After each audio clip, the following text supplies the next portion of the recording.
School Building Committee community meeting.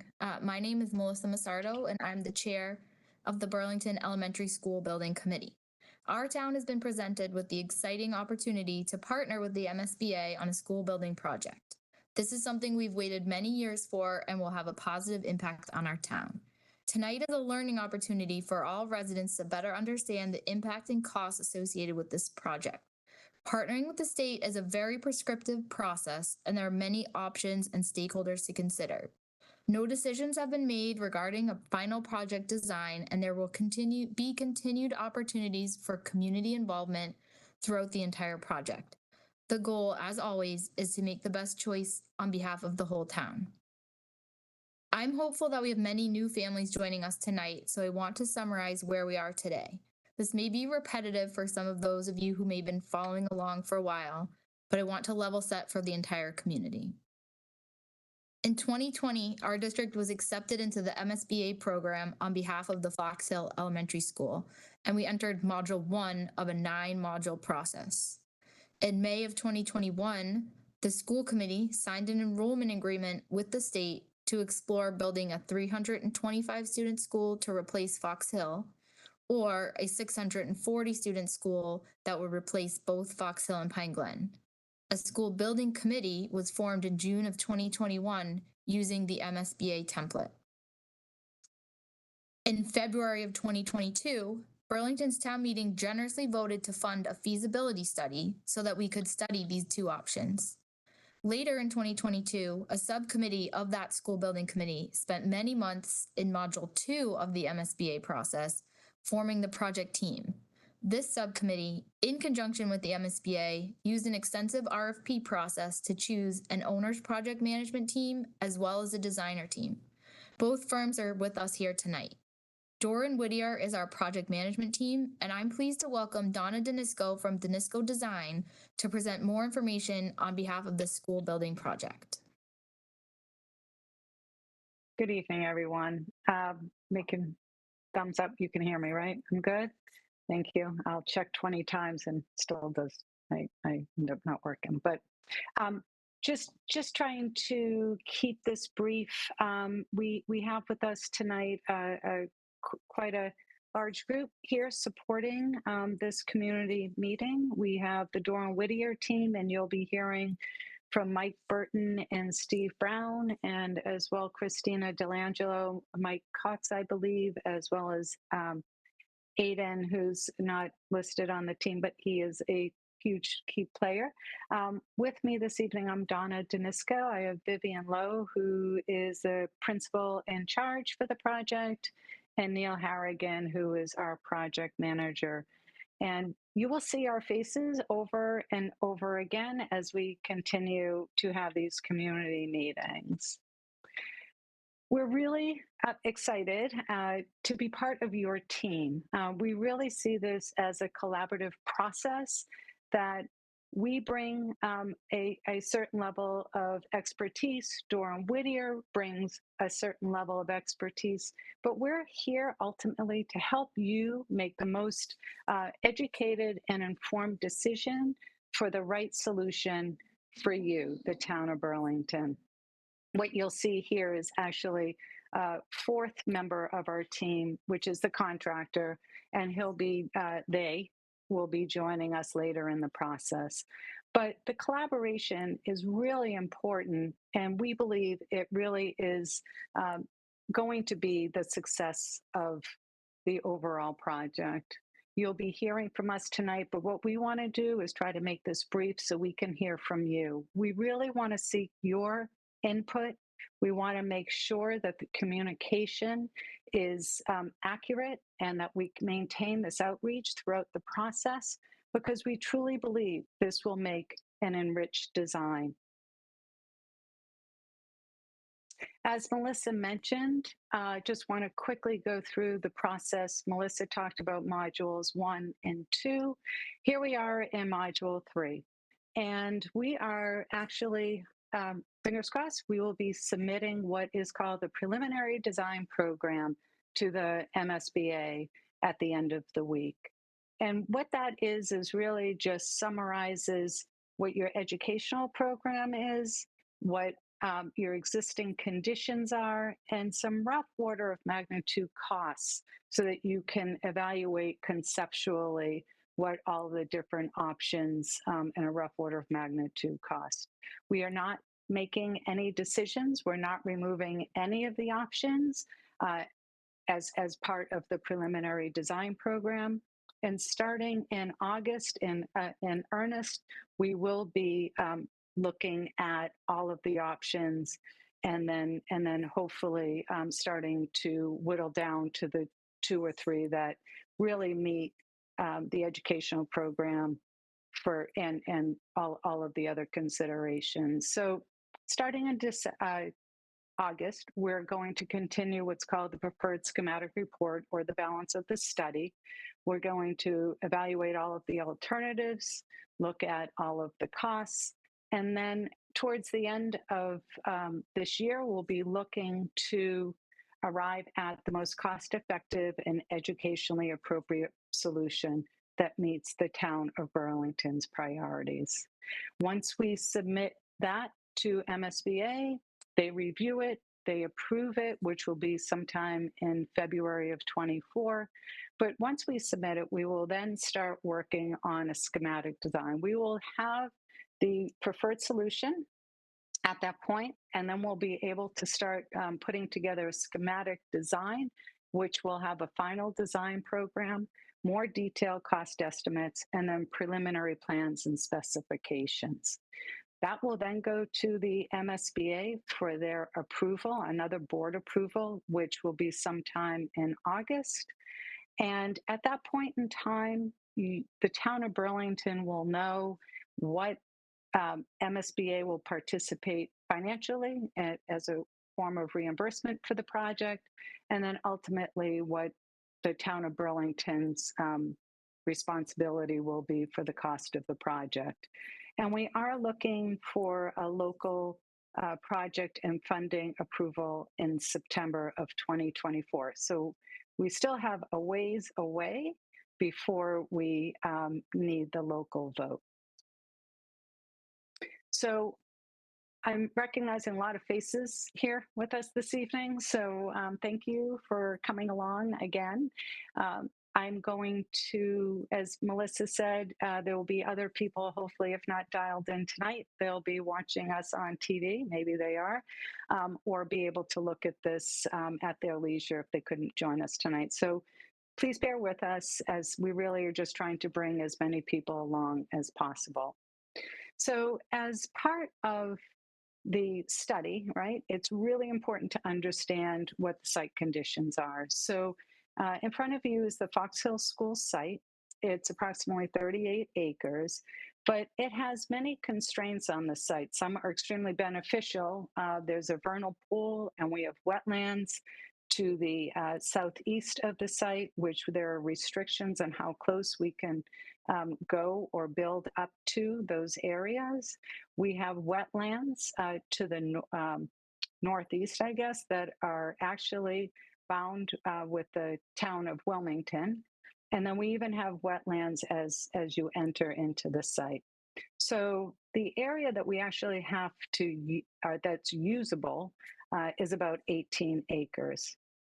Then you add on to it the existing elementary school, which is approximately 65,000 square feet. And that's the footprint. It's a single-story building.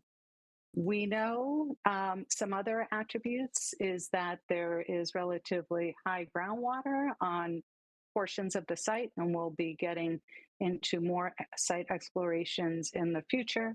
But it is our responsibility to make sure that the stormwater runoff remains on the site the way it currently is, so that it does not impact the neighbors. Our goal is to improve it, but at minimum, it would not be any worse than what it currently is. And we'll have to document and demonstrate that to the conservation commissions, both Burlington and Wilmington, because we have a shared resource area. And we're actually in the process right now of putting together what's called an abbreviated notice of resource area delineation, or ANRAD, which really just identifies the resource areas or the wetlands and vernal pools that are under the conservation jurisdiction. And so we're going to go, we've been out, we flagged, we're putting together the report. Conservation Commission will come out and verify, yes, those are the delineations of the resource areas. So we all are working from the same existing parameters of where we can build and where we can't build. We also have spent a lot of time talking about traffic. And we are not trying to minimize the importance of the safety of the neighbors and or the staff and students. And we understand there are some issues that are currently occurring within the neighborhood of the Fox Hill School. We did a preliminary traffic study at the intersections of Fox Hill and Westwood, as well as Westwood and Wilmington. We have, as part of the study, have determined that these intersections are highly rated for level of service, meaning in the traffic world, there's levels of service, A being the best and F being the worst. And these both intersections have a very high level rating, A or B. The average traffic speed is approximately 30 miles an hour. And what we've witnessed, and yes, it was not, we weren't out there for days, we were out there for a day during school, the whole day during school, is that the longest stop at an intersection was 2 cars. This does not include all the queuing that occurs at pickup time as parents wait to be able to drive onto the school site. As part of the study, what was also recommended is that there are some safety improvements that can be done, whether in conjunction with this project or on the town could be doing them in advance or independently of this project. Some safety improvements, including update the school zone and crosswalk signage, add crosswalks and signage at certain intersections, widening some existing sidewalks to accommodate the bikes and the walkers, create buffer space between sidewalks and roadways.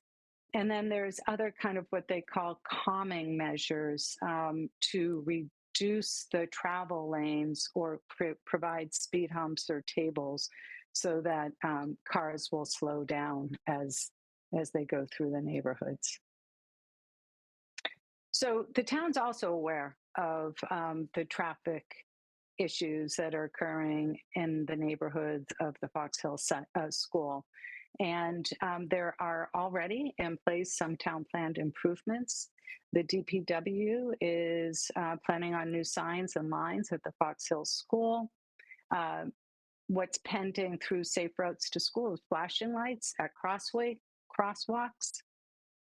DPW is saying that they've will be updated signage and mid-block crosswalks as well as striping. And then as part of a town capital project, new sidewalks, and you'll see those are in yellow.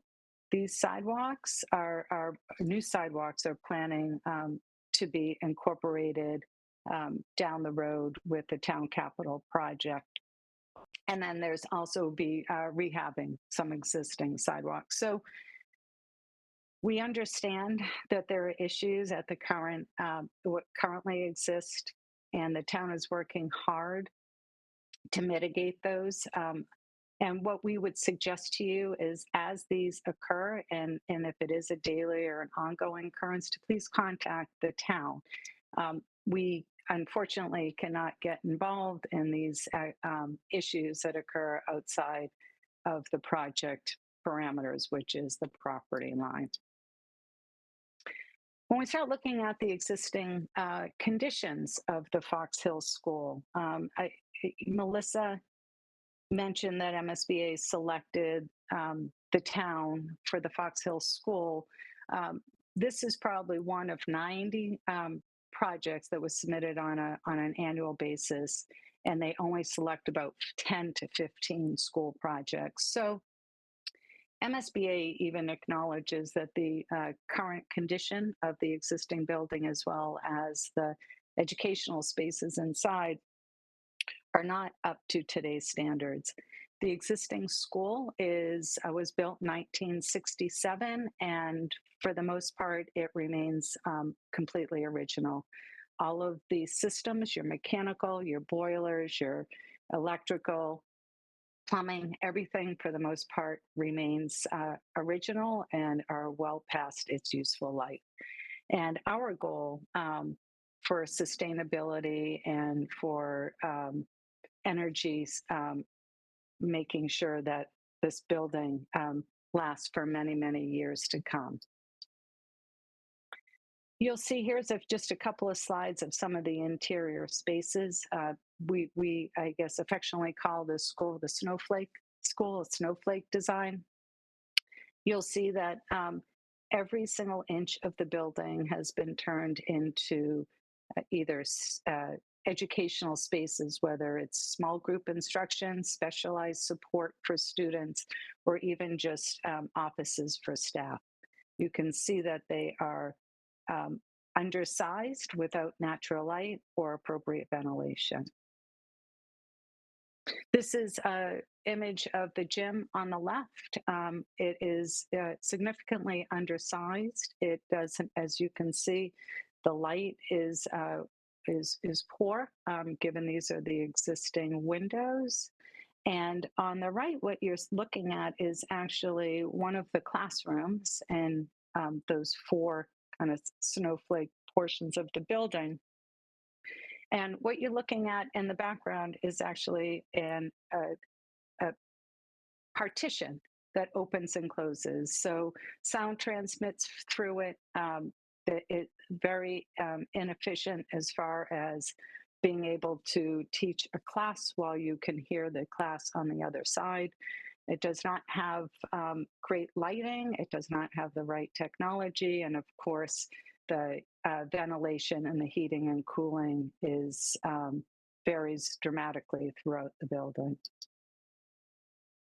So if we jump on to the Pine Glen site, as Melissa stated, MSBA is asking the town to consider both consolidated or combined school of Fox Hill and Pine Glen. So that means we also want to explore any opportunities to possibly build a new school or a renovation addition at the Pine Glen site.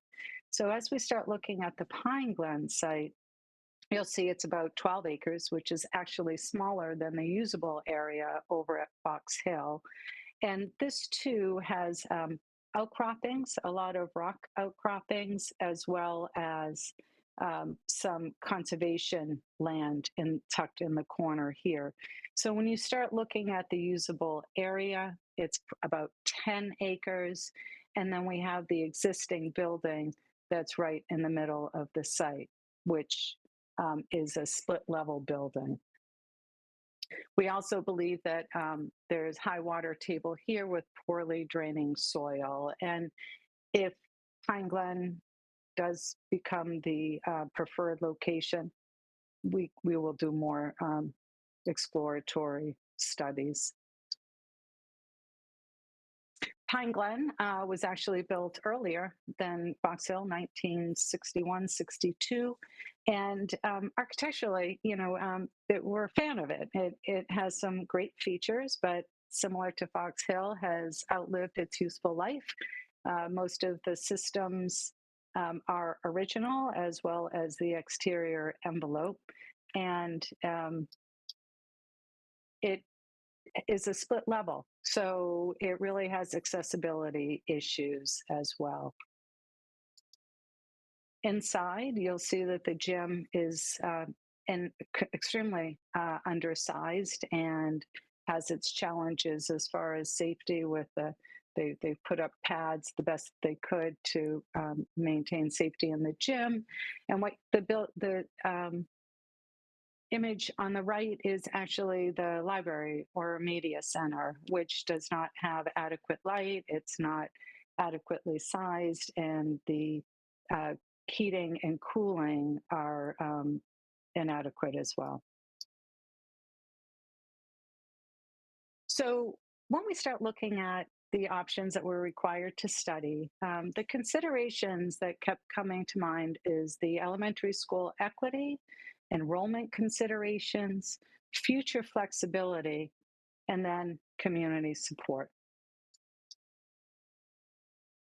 We've heard a lot about enrollment, and we took a step back and started looking at, okay, where has Burlington been, and where are we going? What you'll see is that there really was a tremendous peak in 2019-2020 with almost 1,700 students.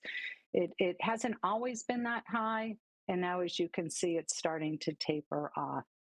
The preliminary 2023-24 enrollment for all K through 5 students is about 1,607 students, where the projected enrollment for same grades K through 5 is 1,592 students. So we're not talking a large decrease in the number of students. So that's really important to note. What also is important to look at is, what is the capacity in your existing schools to support this enrollment? And this is the enrollment agreement that Burlington has signed with the MSBA. And that's how we arrived at the number of students that will be studying for both of these options. So if we don't look at Fox Hill or Pine Glen just yet, we'll just look at the Memorial School. The Memorial School has a what we call a design capacity, or a capacity number of general classrooms based on 18 students in a classroom for 414 students. The Francis Wyman School actually has 30 classrooms with 18 students in a classroom. It actually has the capacity to accommodate approximately 540 students.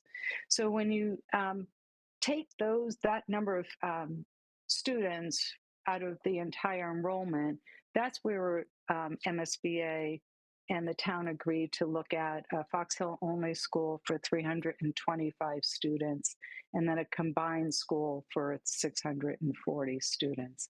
So what you'll see is that there is not a overburden on any one of these schools, that they will meet the capacities that they were actually designed for, along with the support spaces. As part of the preliminary design program, as I mentioned, we have to study a lot of options. So I'm going to try to go through some of them relatively quickly tonight. But ultimately, the PDP, as we like to call it, is going to identify your educational program, the space requirements to meet that educational program, establish some design parameters, and then just develop and evaluate alternatives. We're not asking to make any decisions. We are required to study a code upgrade or base repair for the Fox Hill School, really recognizing this will not meet your educational program. That's one of the main reasons why you're in the MSBA program. But it really is a great way to look at, okay, if we do nothing else and we have to repair and maintain the building, how much will that cost us? And that's just a great benchmark as you start looking at all of the other options. We have to look at an addition renovation for the 325 student option enrollment, as well as a new school. And then we also have to look at multiple options for the combined 640 student enrollment. And we've been very thoughtful, and we'll get into that, on how we can achieve that while creating a building or one roof that will maintain the individuals or independent schools. So when we talk about how can we achieve and maintain the um, four elementary school model that is near and dear to everyone in Burlington, we started looking at, and we've successfully completed this in other communities, is how can we create a building that will support two independent schools with their own administration, their own entrances, all of their classrooms, and all of the support for each of the schools. And they do vary slightly, um, while meeting the goals of looking at a 640 student school. So we like to kind of refer to this. We have all kinds of snowflakes, and we're calling this a butterfly. So we kind of see this diagram, and it's sort of an organizational chart on how we might start thinking about um, designing and co-locating uh, designing and co-locating all of the spaces. So we see each school, the Pine Glen and the Fox Hill, having two totally separate entrances. There will be spaces such as the gym and the cafetorium, as well as a media center, that are going to be designed and sized so that both schools can use them simultaneously but independently. The gym will have two separate teaching stations. The media center will be large enough that it can support both schools, and there'll also be instructional spaces within the media center that will be dedicated to each of the schools. We'll even have playgrounds that will be dedicated and independent of each other for each of the schools. And then the cafeteria or cafetorium, as we like to call it, would also be designed and sized appropriately so that each school can use it simultaneously with a wall that would, an acoustic panel, an acoustic wall that would separate both sides of the cafeteria. The kitchen would be the only thing that is shared, which is a benefit when you start looking at costs. But you would have your own independent serving lines. You would have your own independent areas that you would um, be able to schedule based on your particular um, uh, school's scheduling and what needs to occur. You would have two separate entries so that you do not need to all file in at once. And the benefit of this is that this partition that we're showing down the middle can actually be tucked away for large assembly uses, for evening or large assembly uses. And here's a rendering of one of the projects that we've worked on. It's kind of hard to see, but there's a wood panel here that literally closes and is closed all the time when school is in session, and then it opens up for large assembly purposes. So the other thing, even you keep it closed, and you'll actually be able to even have after school programs for each of your schools that would be able to use the cafeteria independently. So when we talk about sizing the spaces appropriately, MSBA has what we call guidelines, and they're wonderful. Education is really important to them. I know the Memorial School was within the old SBA program, and the MSBA is a new quasi public agency that has come along since then. And they've developed standards or guidelines which really support today's educational needs. So, what we've done, this is a kind of a summary of the amount of work that's gone into this space summary. And I believe it's on the website if anyone wants to really have a deep dive. But we're showing the requirements from all of the categories required: core academic, which includes your general classrooms, your science, technology, ELL, literacy, and math specialist tutors, all of your special ed spaces, your art and music, health PE, etc. And what you'll see is you start looking at what Fox Hill has right now in each of these categories and what is expected and required based on today's standards for even a lesser student population. You can see that the existing building is inadequate to support today's educational program. And then when we look at what this means in regard to a 640 student school, you'll see that, of course, many of the square footages increase, but not always proportionately. So that's because there's some economies of scale to some of the spaces. But you'll see that there's a need of approximately 104,000. It's called net floor area. That's the square footage inside the building programmatically that is needed. And then what we do is it's called gross square footage. So you take the program area and you multiply that by 1.5 to give you the gross square footage of the building. And that includes everything from corridors to toilets to mechanical spaces to even the thickness of the walls to support all of the program inside. So what you can see here is that we're looking at approximately 91,000 square foot building for 325 students and 155 square feet for the 640 student school.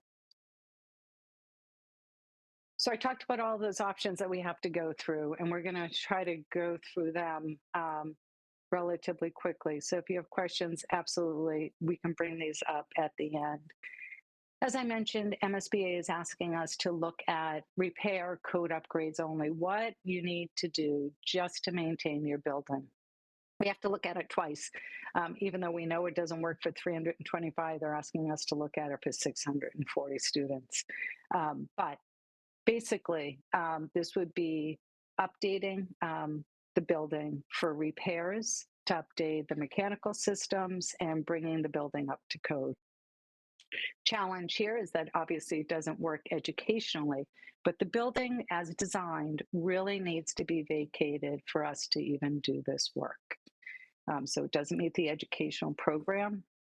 It does not resolve the traffic issues in the neighborhood. And then Pine Glen remains as is.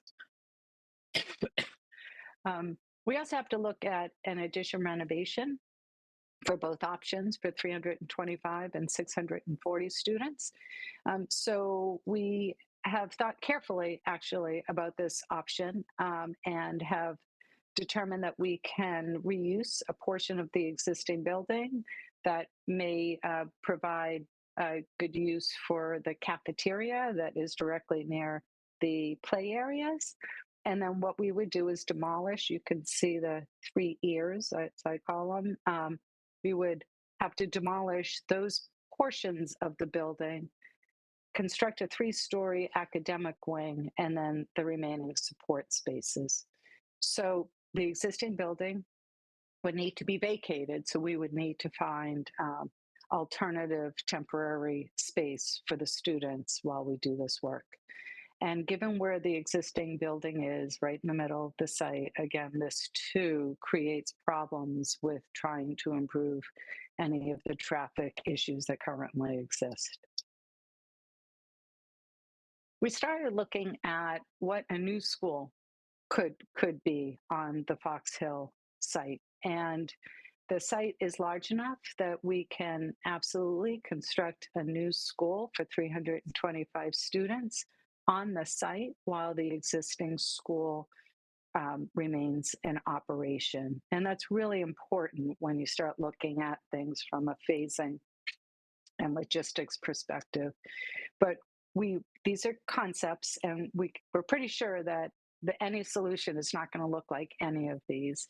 But we're looking at both a 2-story school and a 3-story school, and you can see they can fit whether they're tucked in along the edge behind the existing building, and then it opens up the site for additional recreational use for the school, for the community use.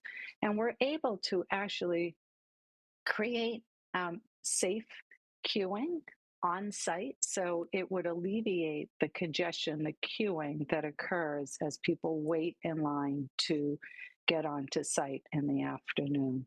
When we also looked at maybe if we put it to the north, we understand, we're just trying to come up with ideas of where would be the best location. All of this will start to have conversations down the road. It's not, we'll hopefully start having these conversations in August, but this will, you can see that we can also accommodate a 2 or a 3-story option in putting it to the north of the site.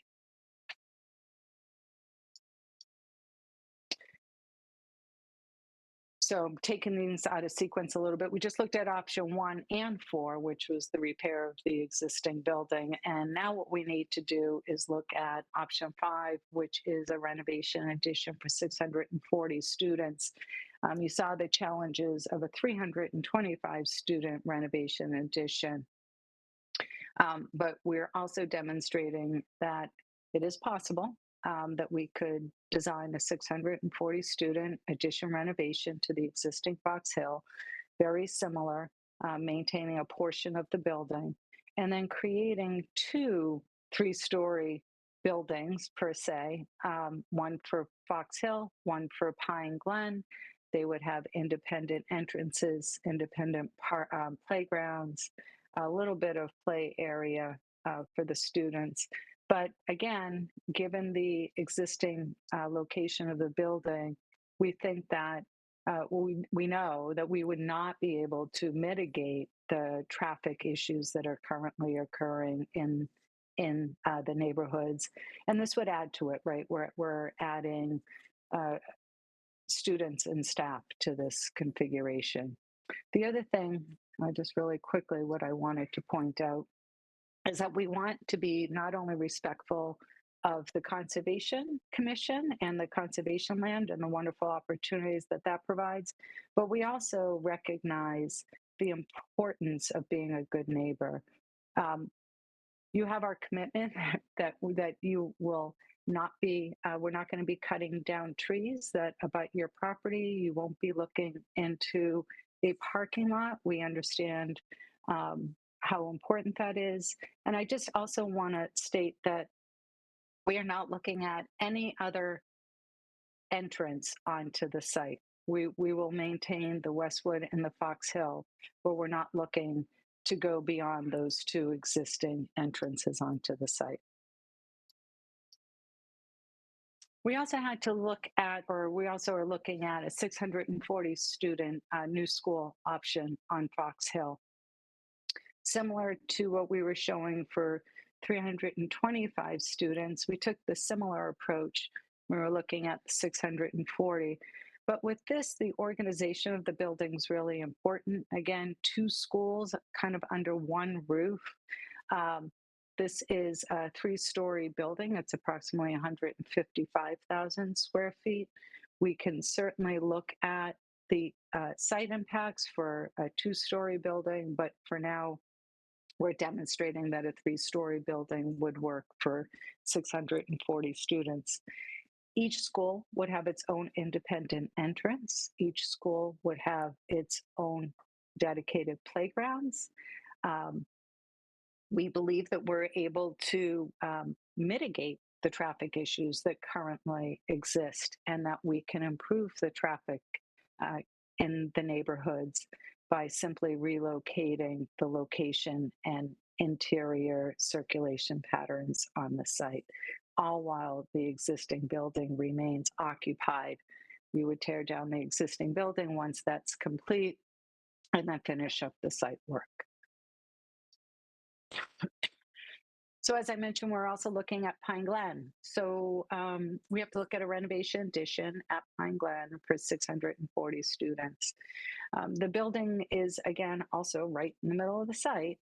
So we're suggesting that we would build a large 3-story addition. First, while the existing school is occupied, once the addition is built, we would move the students from Pine Glen into this addition. We would then renovate the remaining portion of Pine Glen, which would then, upon completion, we would demolish this portion, finish up the site, and our goal is still, even at the Pine Glen site, to maintain the 2 independent identities of the schools, 2 separate entrances, dedicated space for gym, cafeteria, library, outdoor play area. And here would be, and we'll get into the costs as we start looking at all of these. And very similar, we're looking at a 640 student school for new construction on the Pine Glen site. It's doable. It's much, you can see the size of this as it's the same footprint, but you can see the difference when you look at this compared to Fox Hill. But it is doable with all of the same amenities and layouts that I just spoke of. MSBA is not asking, and nor do they want to see option 9, but we felt it was really important to think about what if Fox Hill became just a Fox Hill only school? What are the opportunities and costs associated with just on your own dime, not with MSBA, but through the town? What could occur at Pine Glen for approximately 325 students. So concept 9 is not on the list we show, but it will, you'll see it in the costs in a minute. What we're showing is a 3-story building. We can study this further to look at a 2-story, but as you can see, the site is pretty limited. We have dotted in red, again, the existing building that would need to remain in operation while the construction occurred. So between the school operations and the contract requirements for lay down space and to actually build the building, 2 stories might be a little challenging, but that can further be explored going forward.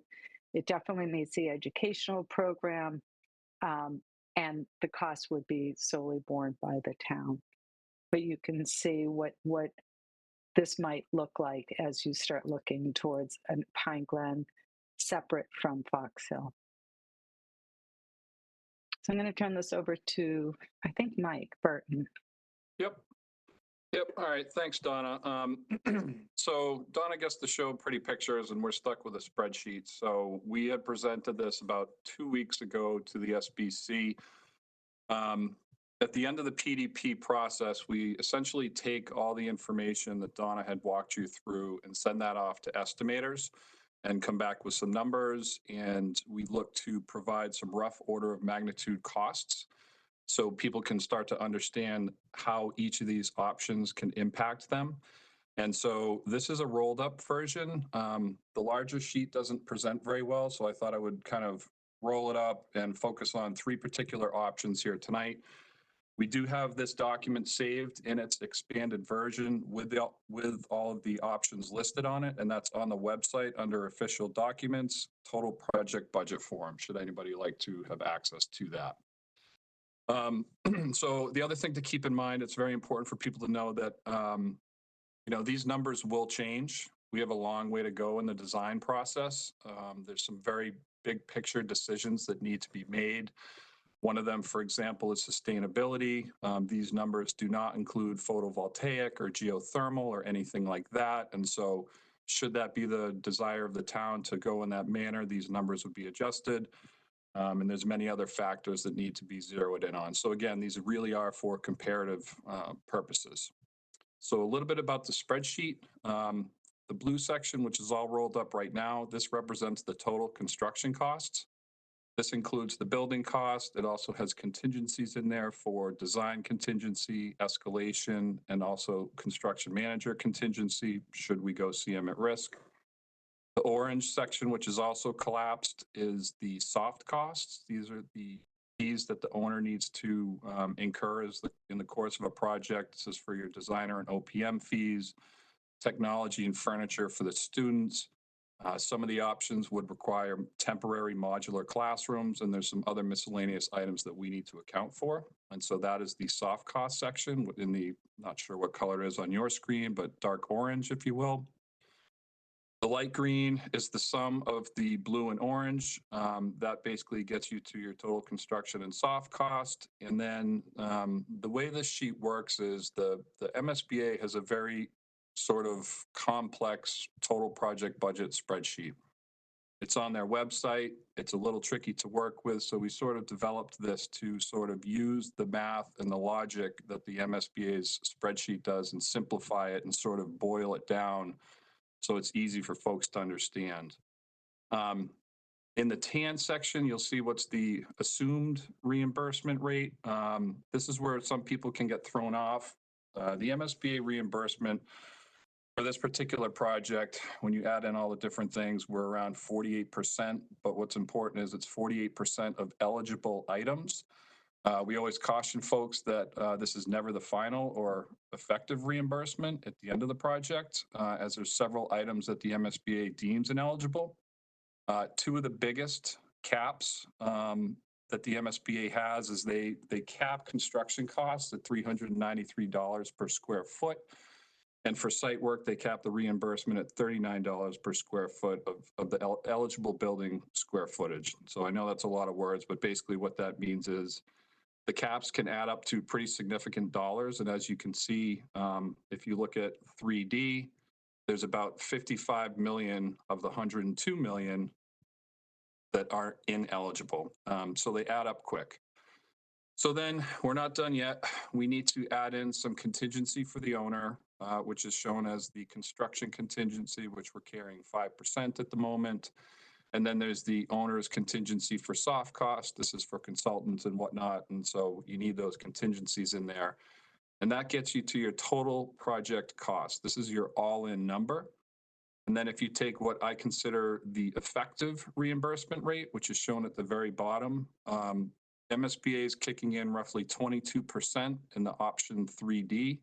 And then the district share for that project would be around 84 million. So again, that's a little bit about how this spreadsheet works. We do have this on our website. We encourage anybody to take a peek and feel free to ask questions. We thought what we would do on the next slide is show you sort of a high-level summary of all of the options. You have the option, the total project cost, and then the district share. And then down at the bottom, we understand that the town has a lot of capital improvement projects on their radar.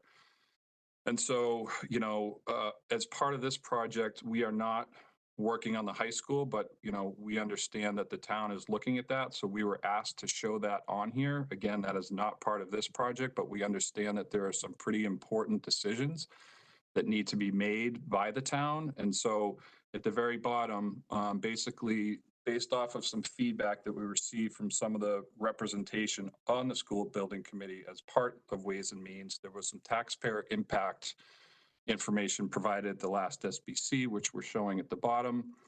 So if you were to do a Fox Hill only with the MSBA, 325 students, the tax impacts to the median taxpayer is around $260. If you were to do a combined Fox Hill and Pine Glen with MSBA, the tax impact is around $360. And then if you were to do a new Fox Hill 325 with the MSBA and a new Pine Glen without the MSBA, it's around $560. And then the high school, the values that we were given, it looks like 960 to around 1300. And so the job for us right now over the next couple of weeks is to work with the town finance folks and to sort of map out next steps and understand how all these parts and pieces are going to end up fitting into the puzzle. And so with that, we are going to talk about how we're going to, in this next phase, the preferred schematic report, sort of whittle some of these options down. And Donna's going to speak to you a little bit about one of the tools that we're going to use to do that.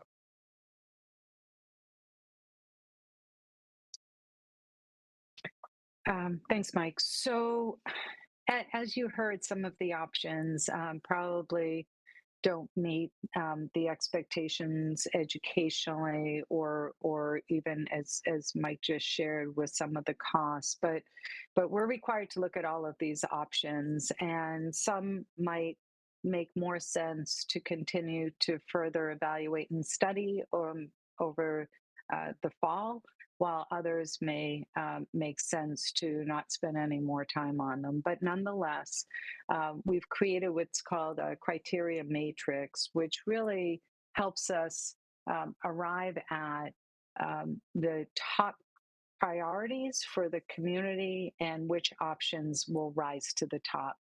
This is a rolled up version, but we're looking at criteria such as equity to other schools, cost and schedule, the educational benefits of each, the building impacts, site sustainability, construction impacts and cost, operational costs, and of course the community.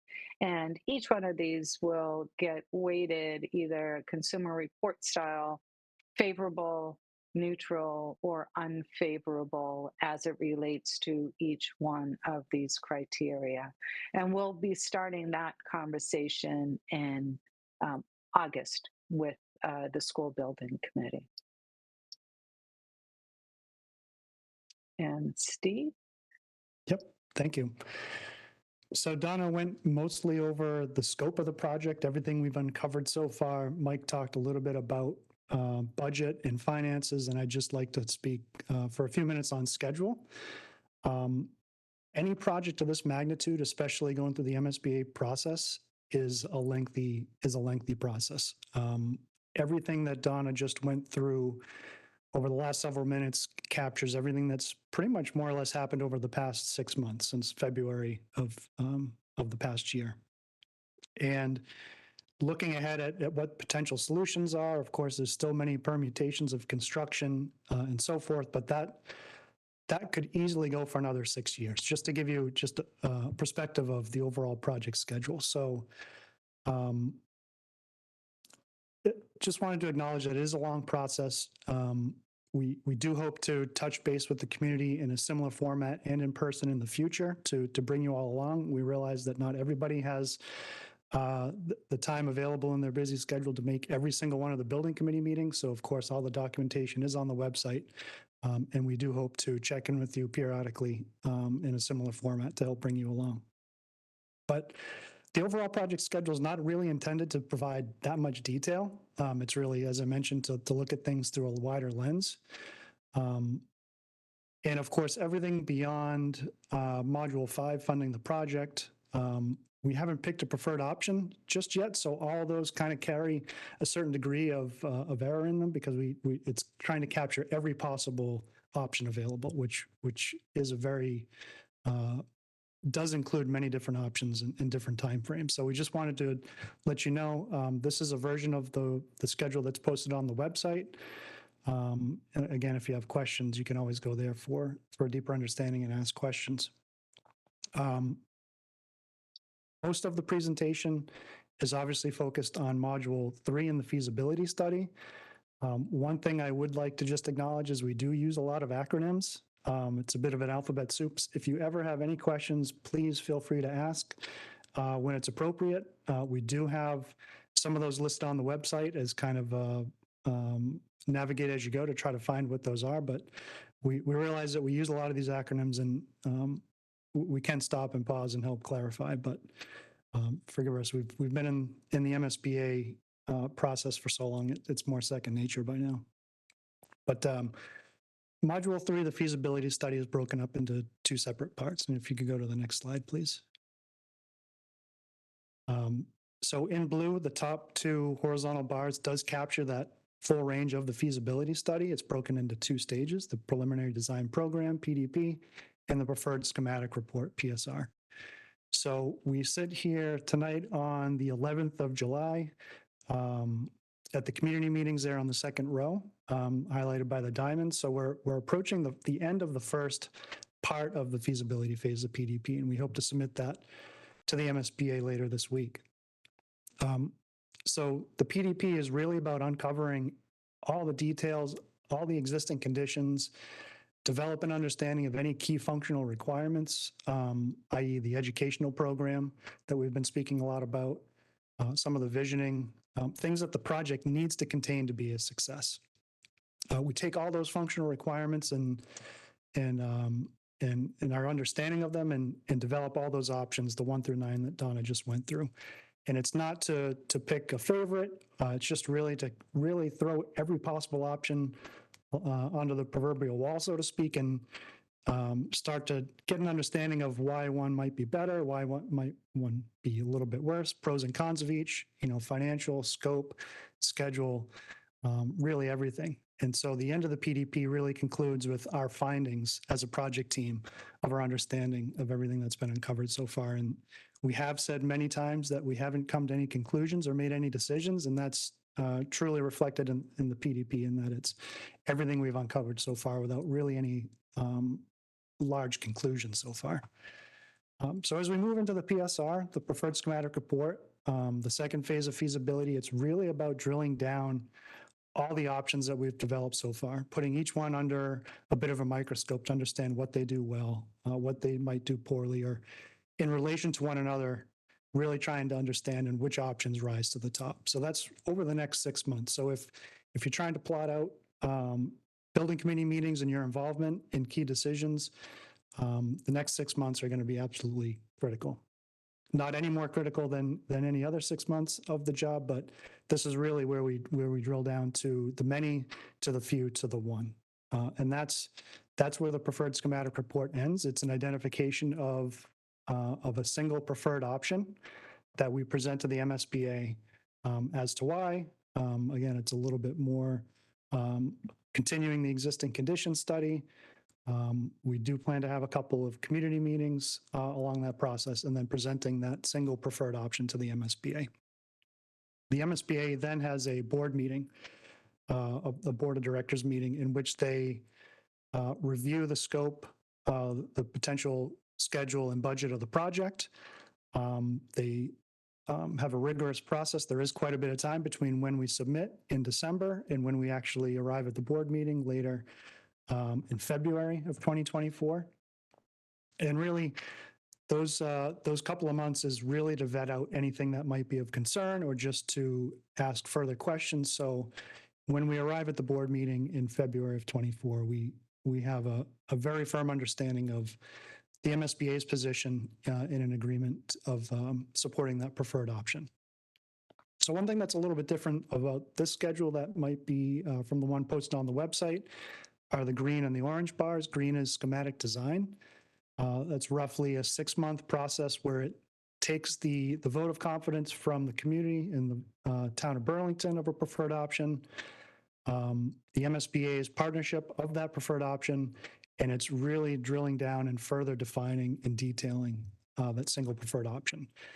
For those that have been involved in building projects in the past, maybe not with the MSBA, schematic design tends to carry a degree of fuzziness with it, but that is very much different in the MSBA process, where it's a very, very well-developed schematic design, bordering, the next phase, which would be detailed design development.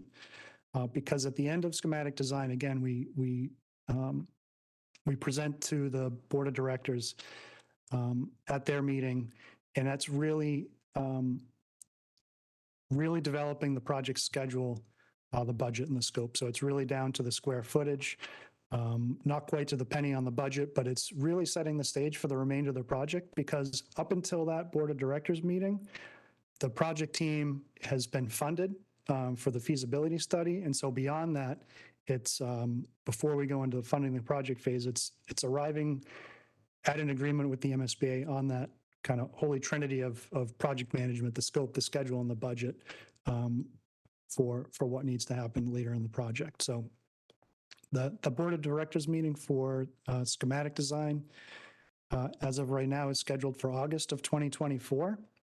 And as I mentioned, that's really the MSBA's firm commitment that there's an agreement on the scope, schedule, and budget, and that there'll be an agreement to further reimburse. And that's what that orange bar at the bottom identifies, that after that board meeting, there's a 120-day window that the MSBA says we have an agreement and an understanding, now confirm that the funding from a local level is there. And as Mike mentioned, we've got some process to work out on what all those steps are.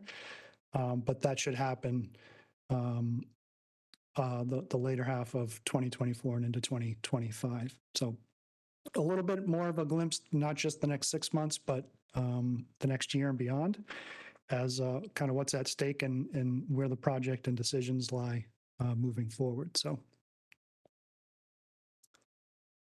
next slide, please. So just to recap, there's a couple of key dates. Preliminary design program submission later this week on the 14th. We have a building committee meeting on Thursday night to confirm the approval for us to submit that on behalf of the town. In September, there's going to be a town forum in person in the auditorium at Burlington High School. The actual date, I believe, is to be determined, but will be in September.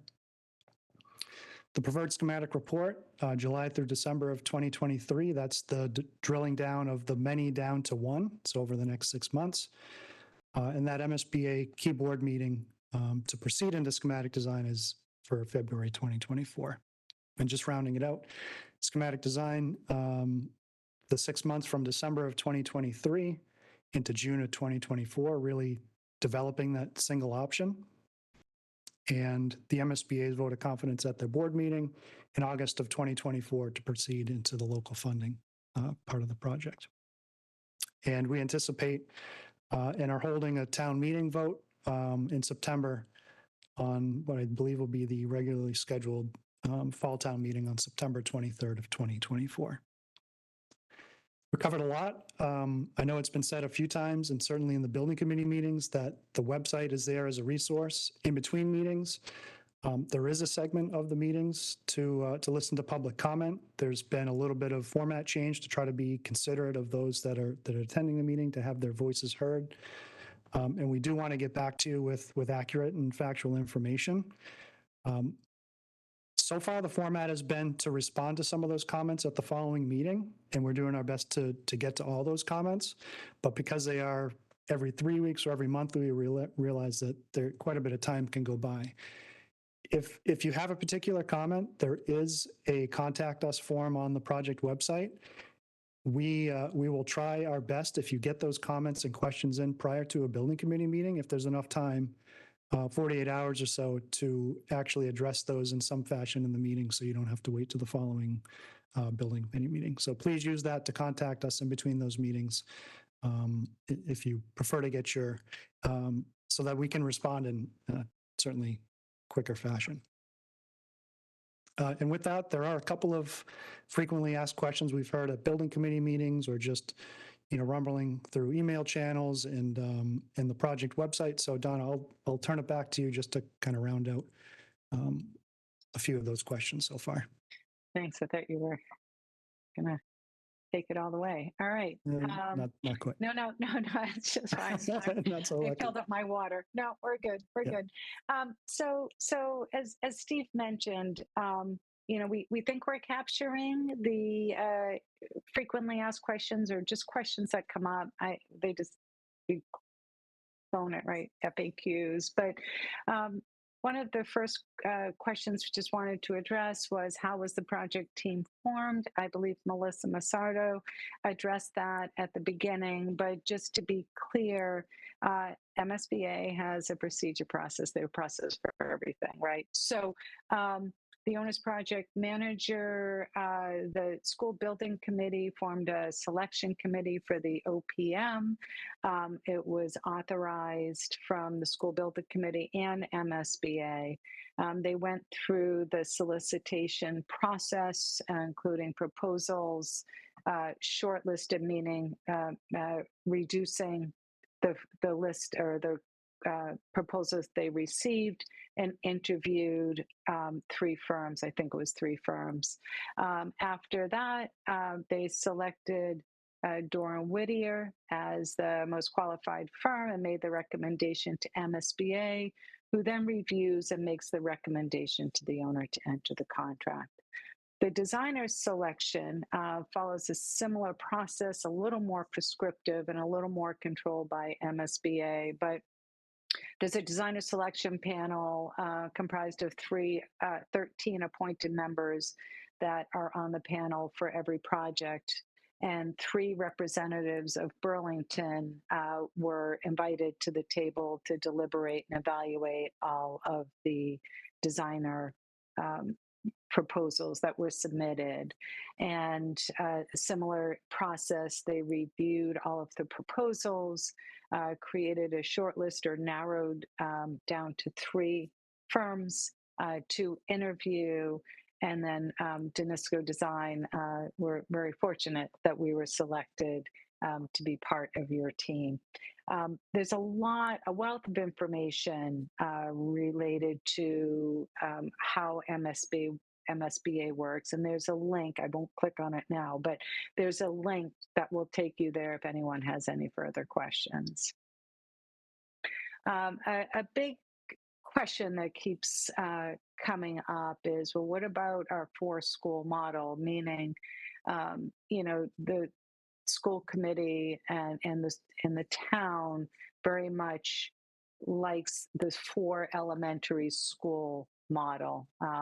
And what's going to happen? So what's going to happen if Fox Hill School for 325 students is the option selected or chosen?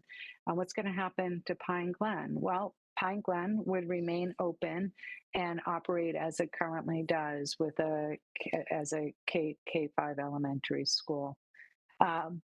If the 640 student option with the butterfly concept being 2 independent schools kind of under one roof at the Fox Hill site is chosen, there still would be those 4 separate elementary schools, and that model would remain and be maintained as if it was just Fox Hill only.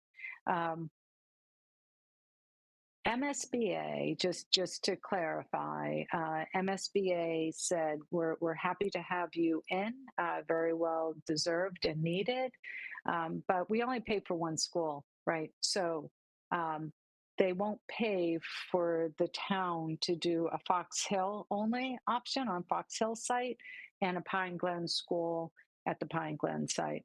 They only do 1 building project. And so when we start talking about how to best achieve and maintain the 4-school model, that's where that butterfly design comes into play. But they will not provide for 2 independent schools on 2 different sites. And then, if the town does choose to renovate or rebuild the Pine Glen School, it's absolutely a possibility. We're showing it. We're sharing the costs. That 100% of the cost would be on the responsibility of the town. We've also heard questions about what's going to happen to Pine Glen, the actual site, the school, if we bring everyone over to the Fox Hill site. So, it's just preliminary conversations, but we've heard the Pine Glen would definitely remain a school department building, and that it would be used as possible swing space or temporary relocation of students from the high school if and when the high school building project gets into construction for the short term. And then, long term, Pine Glen would provide flexibility for future needs and other options, such as if universal pre-K or pre-kindergarten becomes a new state requirement. It's early in the process, but these are excellent questions, and it's giving everyone a lot of opportunity to start thinking through all of these questions and decisions, important decisions. And talk again, I guess, a little bit more about traffic, because we understand the current conditions that exist around the Fox Hill School. So all the new school options, as I stated, will provide for emergency vehicle access and improve traffic queuing on site and alleviate the traffic queuing on Fox Hill Road and Westwood Street. Safe routes to school is on work. That work is ongoing this summer to alleviate the current traffic issues. Vincent Road, Hart Street, and Donald Road are currently on the priority list for new sidewalks by the town. And then again, I think I mentioned it earlier, but we really urge you to please contact the town if you have any immediate or future concerns regarding traffic issues that are on your street. We're taking all of this very seriously. Our goal is to improve the traffic congestion that goes through your neighborhood, but all of these offsite issues that are especially currently existing, you should really contact the town because there's not much that we can do about it. And I'm sure they would be happy to hear that there are issues, and they'll try to work with you. We heard a couple of times that what's going on at the Fox Hill site? Are they actually cutting trees down? So it was a little alarming to us, but what we can definitely say is that we've had sub-consultants out there to do some on-site testing of the soil, and just to identify the wetlands only. They flagged like they tied little pink ribbons on trees. There have not been, and from our team or from the project, no trees have been identified or marked to be cut down. So if you do hear that someone is out there saying that, maybe you do call the town on that one as well. And then I hope I was clear in going through the options, but no physical alteration of the Fox Hill site has been planned for many years, knowing that the project was potentially coming. So there is really a need for this project. And then lastly, as I stated, when we looked at some of the options, we will maintain the two current entrances or streets entering the site. There's no intent to be creating another means of access or egress from the site through any of the other neighboring streets. So I have spoken for a very long time. I'm really happy to open this up to questions. We have Bob Puna, who is going to, I think, manage that, but I'm going to take my screen down and then can bring it up at any time if anyone has any questions. So Donna, I see that there's two people and I have them in order, so I'll call them out. And first would be Betsy Hughes. Perfect. Hi, Betsy.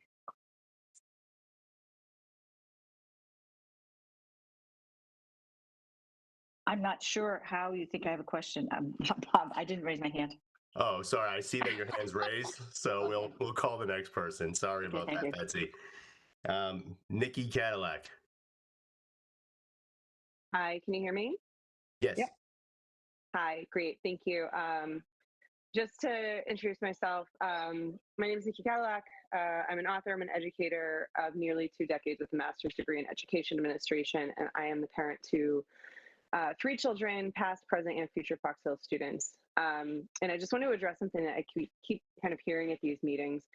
We keep hearing people say and repeat these unequivocal claims that large schools produce worse educational outcomes than small ones. Sorry, my 3-year-old's really enjoying this conversation. So I'm not here to advocate for a specific position, but I do, as a researcher, think it's important that we're all speaking the same language when we are making decisions that affect just about every aspect of our town's future. So as we're reading and referencing research, there's key details we need to keep in mind when we're determining its relevance to the present situation, like the research question, the bias of the study and its researchers, the size of the study, and the experimental conditions. I asked to see the research that's being referenced in these discussions, and I did some of my own looking into the literature, and research about educational outcomes as related to school size is really just not unequivocal. A lot of the literature that's been cited in these discussions has been focused on the secondary school level, and it comes from a biased perspective. For example, one literature review, which isn't a study in a published journal or in a peer-reviewed journal, says, amidst a steady 100-year American trend towards larger secondary schools, we set out to study small school benefits. So right in the first sentence, it's stating a bias, and it's also telling us that it's talking about secondary schools. It's not talking about elementary schools. Furthermore, in the literature, a school of 640 students is not actually considered a large school. The research base considers this to be kind of the low end of medium-sized. And for reference, Francis Wyman's capacity, as we just said earlier today, is about 520 students, and there's currently 819 students at Marshall-Simons. So also a lot of literature kind of excludes a school of medium size from these studies. So you add that with the confounding factor that this new school, if it would be constructed as 640 students, is going to actually be comprised of 2 separate schools. And there's really just safe to say that there's not a whole lot of unequivocal literature to reference that addresses our current situation. So while there is some literature about consolidation of districts, mostly it concludes that these things need to be made by a case-by-case basis. And again, it's just not relevant to our situation. So I just think it's really important to point out this aspect of the conversation, because educational outcomes are one of the most important stated priorities for this project. But the research about the impacts of school size on educational outcomes is definitely not as conclusive as it's being framed. I've worked in all kinds of schools in the last 20 years, including ones that existed as 2 separate entities on the same campus. And they were all super successful, even though they were all very, very different. So I would really just urge the committee and those, considering this project, both as residents and as committee members, to just move toward a more balanced look at what's going to be the best for the town as a whole. Thank you for your time. Thank you. Well, thank you. Next up, Amanda Hannafin. Are you able to hear me? Yes. Yes. All right. I just actually had a couple clarification comments. I had obviously seen the beginning part of this presentation a couple times. So I'm pretty familiar with the slides. I'm pretty familiar with the pictures. There were a few things today or tonight, Donna, that you mentioned about Pine Glen specifically that I just was looking for some clarification on. I have been in communication with some of my colleagues over there with a couple of the concerns that were mentioned about that building that I was unaware of, and it sounds like in those specific departments weren't aware either. It seems as though you mentioned that Pine Glen being a split building has accessibility issues. And I just want to make sure that the community is aware that although Pine Glen is a split building, we do have a working elevator. We actually have had students that have been wheelchair bound who have been educated on all levels of Pine Glen. We do have accessible classrooms, and there was a recent renovation upstairs in the 2nd floor in the last probably 6 or 7 years to make a handicap accessible bathroom on the 2nd floor because we already had one on the 1st floor. So although there's always room for improvement in that area, I know that there was an improvement to our playground. I just want to make sure we're not leaving the community saying Pine Glen, as it stands now, has accessibility issues. It's not workable. The second thing that was mentioned, I believe, was the gym, talking about the gym being undersized. I really can't speak to that. I'm not an expert in that area, but talking about safety specifically, and I know the mats were referenced, and I'm assuming it was the mats that were in the photo. I did clarify this with the gym teacher on staff at Pine Glen, and the mats that are in the Pine Glen gym currently are on the wall, which are part of the rock wall. That is per building code, it sounds like.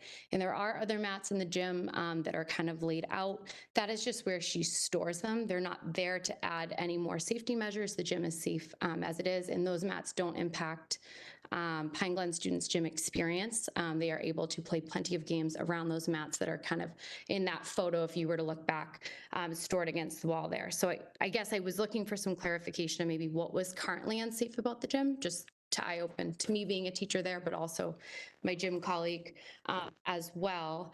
And the third thing was the media center, which other people might be familiar with that as the library. And one of the concerns there was lack of sunlight. Totally agree. It is in the lower level of Pine Glen. There isn't a lot of sunlight. I do know, though, to be an effective library, you don't necessarily, it's not about how much sunlight you get, although it would be nice. But one of the concerns you did bring up was it has heating and cooling issues. And I know the library had an air conditioner unit, a window unit installed, I believe, two school years ago. And they do have working heat. So I just want to make sure the community is aware that this library is not in a place that the students are not getting. They actually are getting air conditioning, whereas in the classrooms currently we do not have AC. We are getting AC. I know town meeting approved air conditioners in all of the classrooms. That is coming. I'm not holding my breath, but I do know that money has been set aside for that. But the library is actually already ahead of the game in that stance. So I guess just looking for some clarifications on why those were added tonight, and maybe what am I missing? Yeah, thank you, Amanda. The accessibility issues, you're correct. I should have stated that that an elevator has been added. Both Pine Glen and Fox Hill are not fully accessible, and both buildings will be needed to be brought up to code if 30% of the assessed value for construction occurs. So Pine Glen has invested in the existing building to make areas of the building accessible for students so that they're not segregated to certain parts of the building, right? So they have ability within the building to and not only be on the first floor. So you're correct. As far as the gym, the walls, thank you for pointing out that those are safely secured to the walls and that they're there to protect the rock climbing equipment. The heating and cooling, not only in the media center, it actually has ceiling fans as well, right? That the heating and cooling throughout the building has exceeded its useful life, not only at Pine Glen, but also Fox Hill. And temporary measures such as air conditioning units in certain areas of the school or certain spaces within the school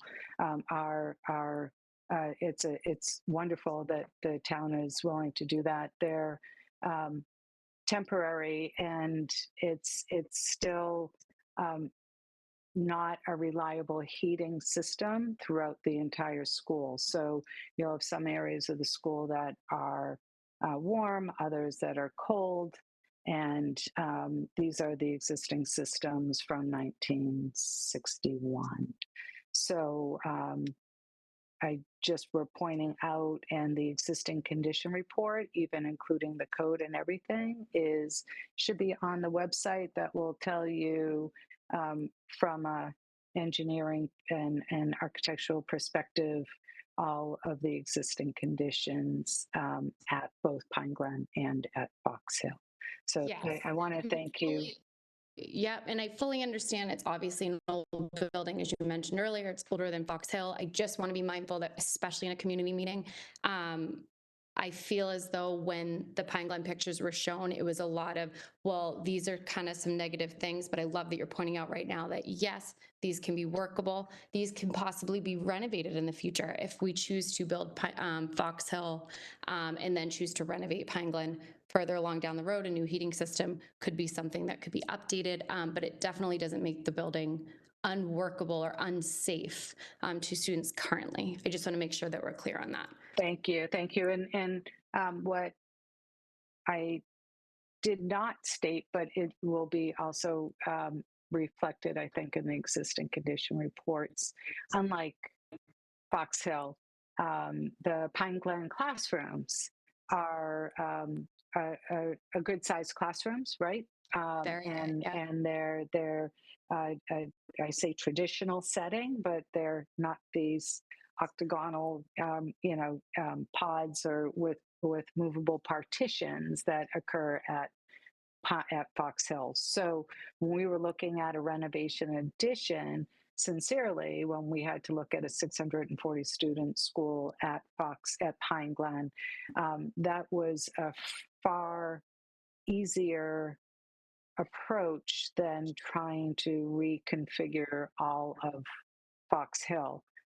There's definitely some existing portions of the building that could easily be reused. Okay, thank you. Thank you, Amanda. Okay, next looks like Bill Boyven. Hello, I'm Bill Boyven. I am a town meeting member. I represent the precinct in which Fox Hill is located. I also live on Fox Hill Road. I'm getting a lot of input from immediate neighbors and community members that have concerns about this, of course. I'm very pleased to see that as I've forwarded those, they've all been included in the comments I've heard tonight, except for one, which I'm going to bring up. And I'm very happy to see that you are responsive to what so far is input from the community, and I hope that continues to be the case.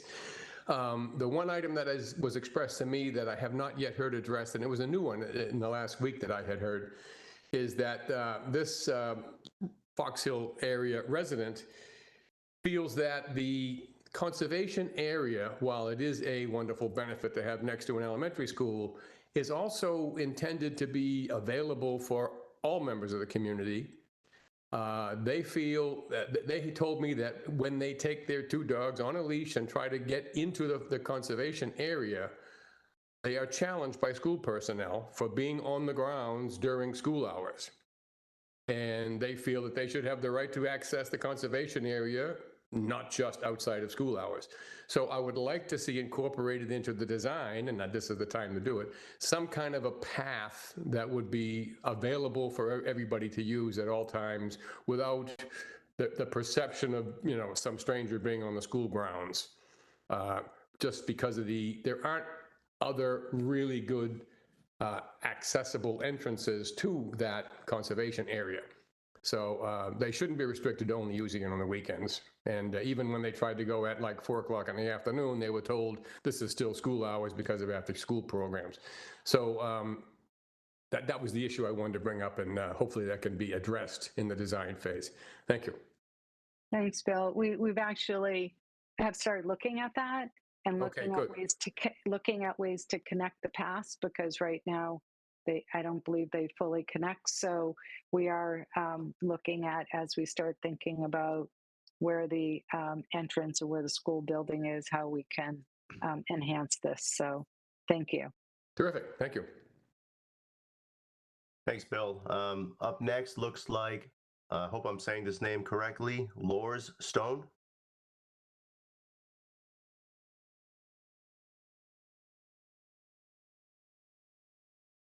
Hi, can y'all hear me? Yes. All right, great.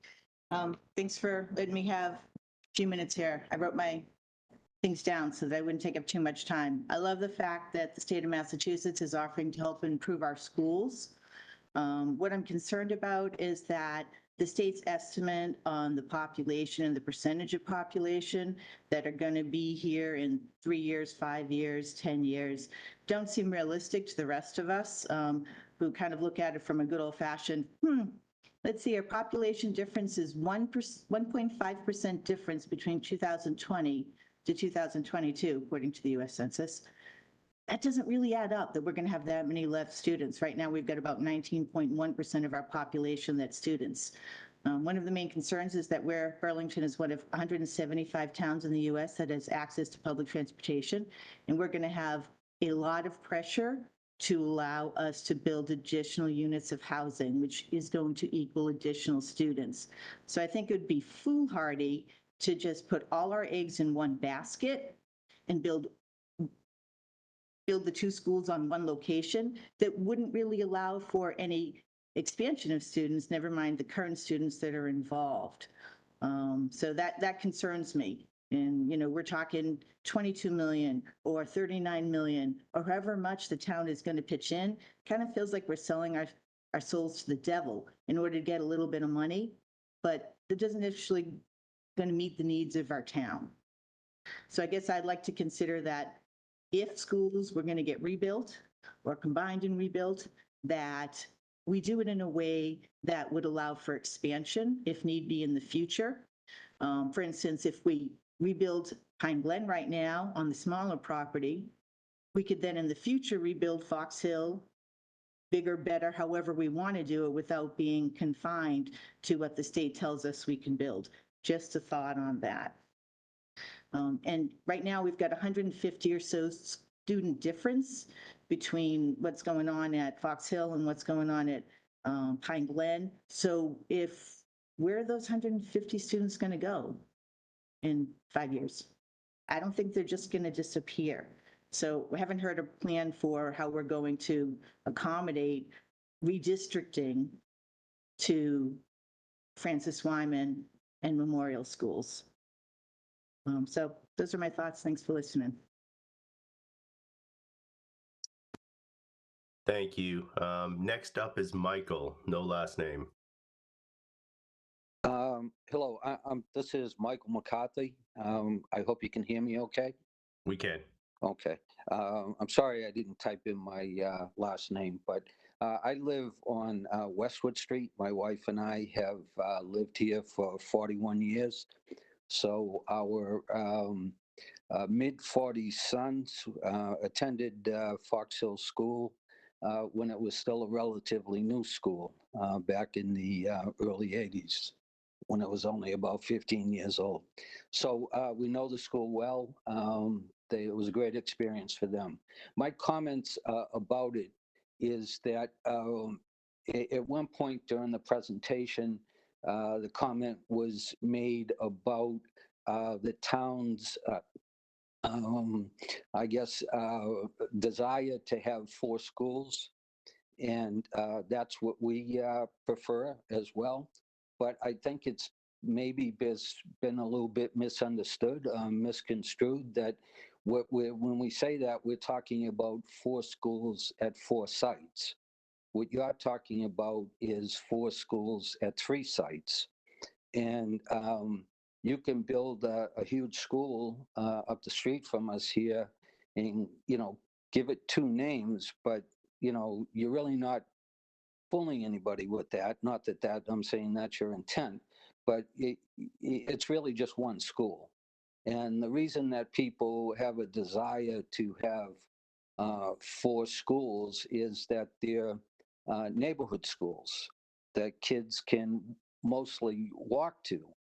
When we moved into town, there were 2 other elementary schools. There was the Wildwood School, and there was also the Meadowbrook School that were elementary schools. The Meadowbrook has since been sold or leased to a private entity, Christian school, and the Wildwood was torn down. The town still has that land. It's a park over on Bedford Street, I guess the address would be for it.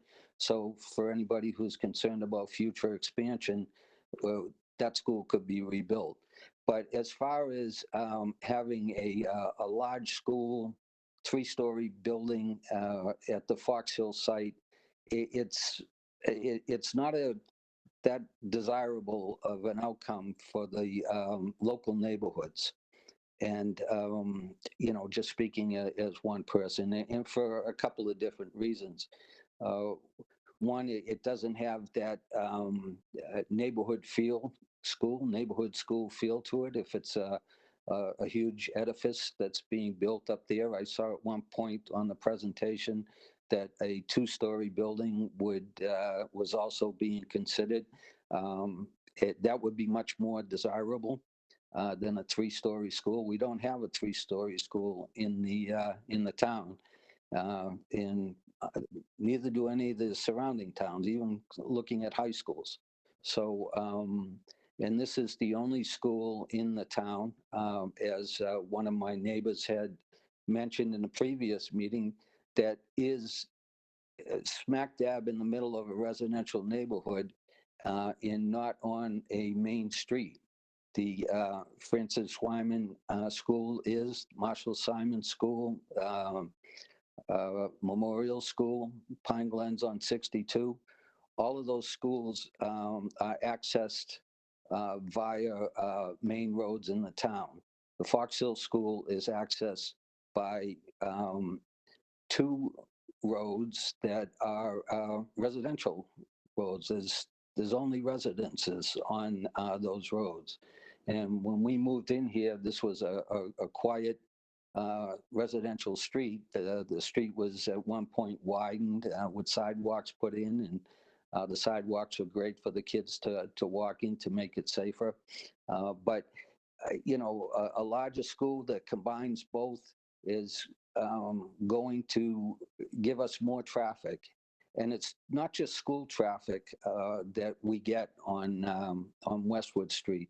And this has nothing to do with the school or even the town, but unfortunately it's become a cut through to go. Mike, excuse me, sorry. Sure. Sorry to interrupt you. It's been more than 3 minutes. Oh, I don't I'm want to sorry. cut you off, but if you could come to a point in a second so we can move on. But again, please just finish your statement. Sure. I think you've covered it before in saying that's really a town issue, so I'll leave it at that. I don't want to take up any more time. The traffic issue. Mike, thank you. Next up is Jeff Duffield. Hi, it's actually Martha Duffield. It just auto went to my husband's name. My name is Martha Duffield. I am a proud parent of 2 Fox Hill graduates, community member, and a professional engineer.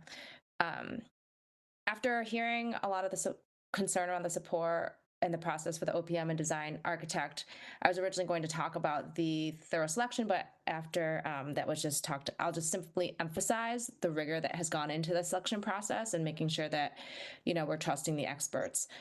I had a chance to watch some of the previous meetings, and I'm feeling kind of confused by certain leaders who all voted to support the MSBA process, which always required the team to look at school consolidation, and now seem to be actively undermining and questioning the professionals that were hired through this process as stated above. So examples of this would be using misleading language such as mega school to control messaging and create fear. As Nikki Cadillac mentioned, this wouldn't even be considered a medium-sized school, according to research. Another example is suggesting that the decision has already been made when both the MSBA and School Building Committee have been clear from the beginning that they are required to look at all options. And as we see in every presentation, they have shown that. And then also creating bias against the professionals by having a town meeting member without these qualifications that were required in the process to create cost estimates before the professionals even had their estimate completed. So my questions are, why would leaders do this? And who is this behavior benefiting, and who will be left behind or overlooked? If multiple story buildings are a safety concern, should we not send students to Memorial Elementary or Marshall Simons Middle Schools? Should we question the decision-making of those leaders who oversaw those projects and then claim them as some of the largest achievements of their tenure as school committee members?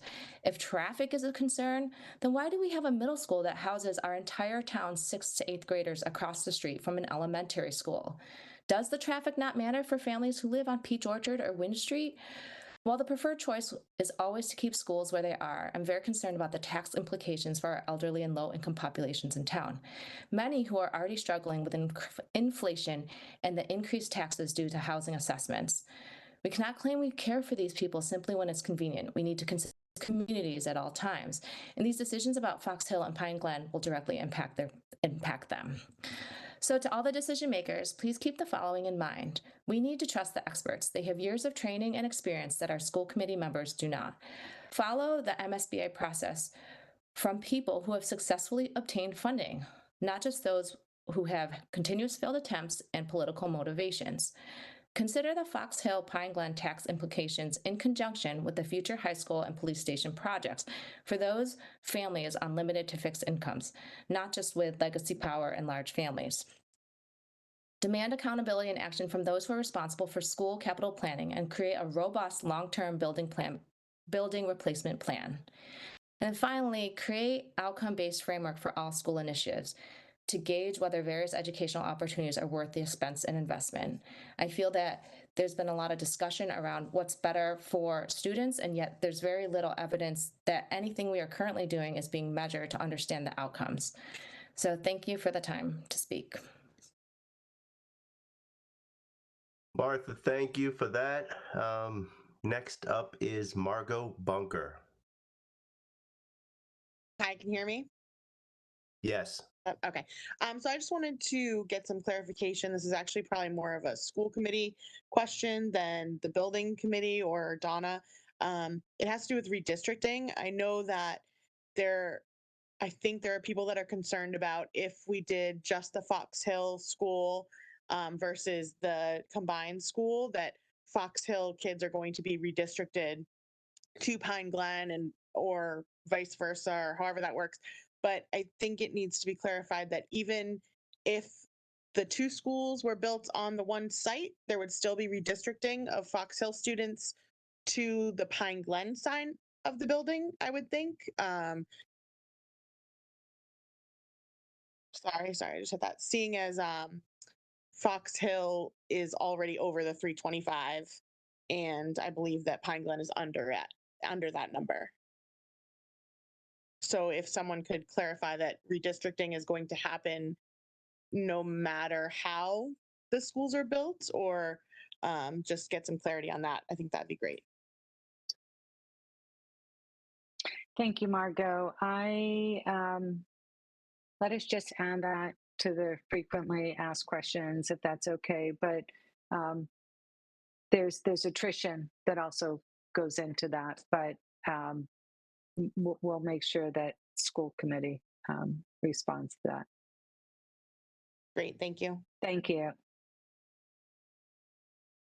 Thanks, Margot. Looks like Mimi Biggs Highland, please. Can you hear me? Yes. Good evening. Hello. I am a resident and a town meeting member representing Precinct 1. I live on Donald Road, and I want to, in full transparency, state that I am a proponent of the 4 neighborhood schools. I do appreciate the tax implications, and as somebody who is an older parent in this community, it is very much on my mind. However, as an educator, I do believe that smaller neighborhood schools are preferable. I don't want I did not come on tonight to talk about that, though, because so many residents have spoken so eloquently about their reasons for this position. They're multifold, and they've been addressed already. Tonight, I came on because I wanted to ask the school committee and the school building committee to ask if they have been considering a climate-friendly school. I know it's been touched on a little here and there, but recently the Boston Globe has published 2 rather large articles on the MSBA, and one of them was about fossil fuels and how. Let me quote from the article. Since 2021, the year the state of Massachusetts passed its landmark climate legislation committing to net zero emissions by 2050, the School Building Authority has approved 30 new school projects for construction. The vast majority, 21 of the 30, will be built to burn fossil fuels long into the future and well past 2050. So when we talk about the working in collaboration with the Conservation Commission and being mindful about wetlands and not cutting down trees, I also hope that that mindfulness includes a climate-friendly building. And I'm wondering if the school, those of you who are on this building committee, could address what, if anything, is in place to build such a school, a climate-friendly school.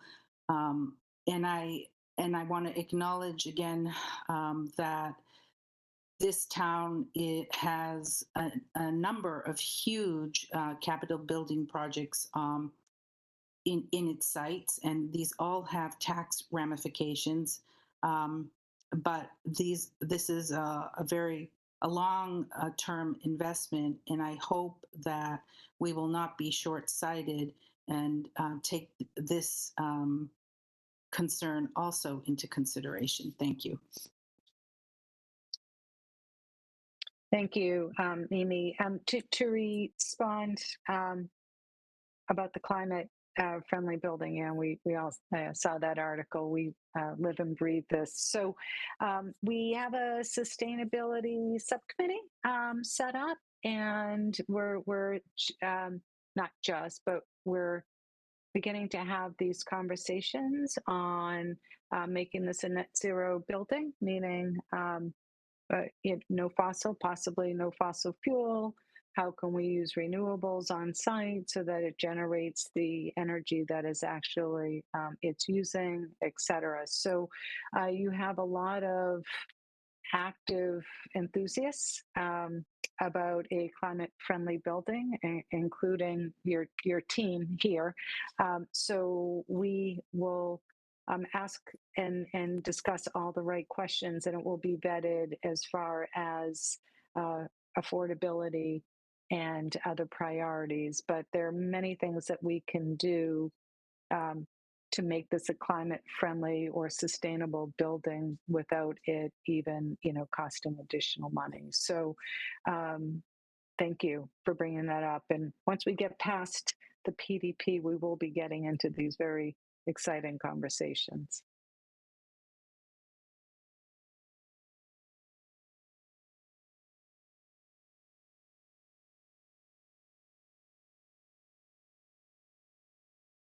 Bob, I think you were just on mute there.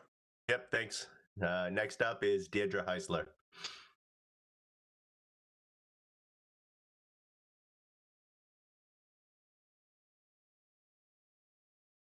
That's why I was on mute, my dog. Sorry.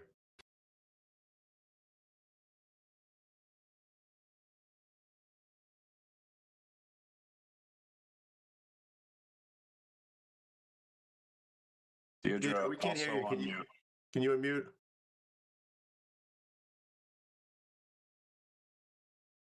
Better?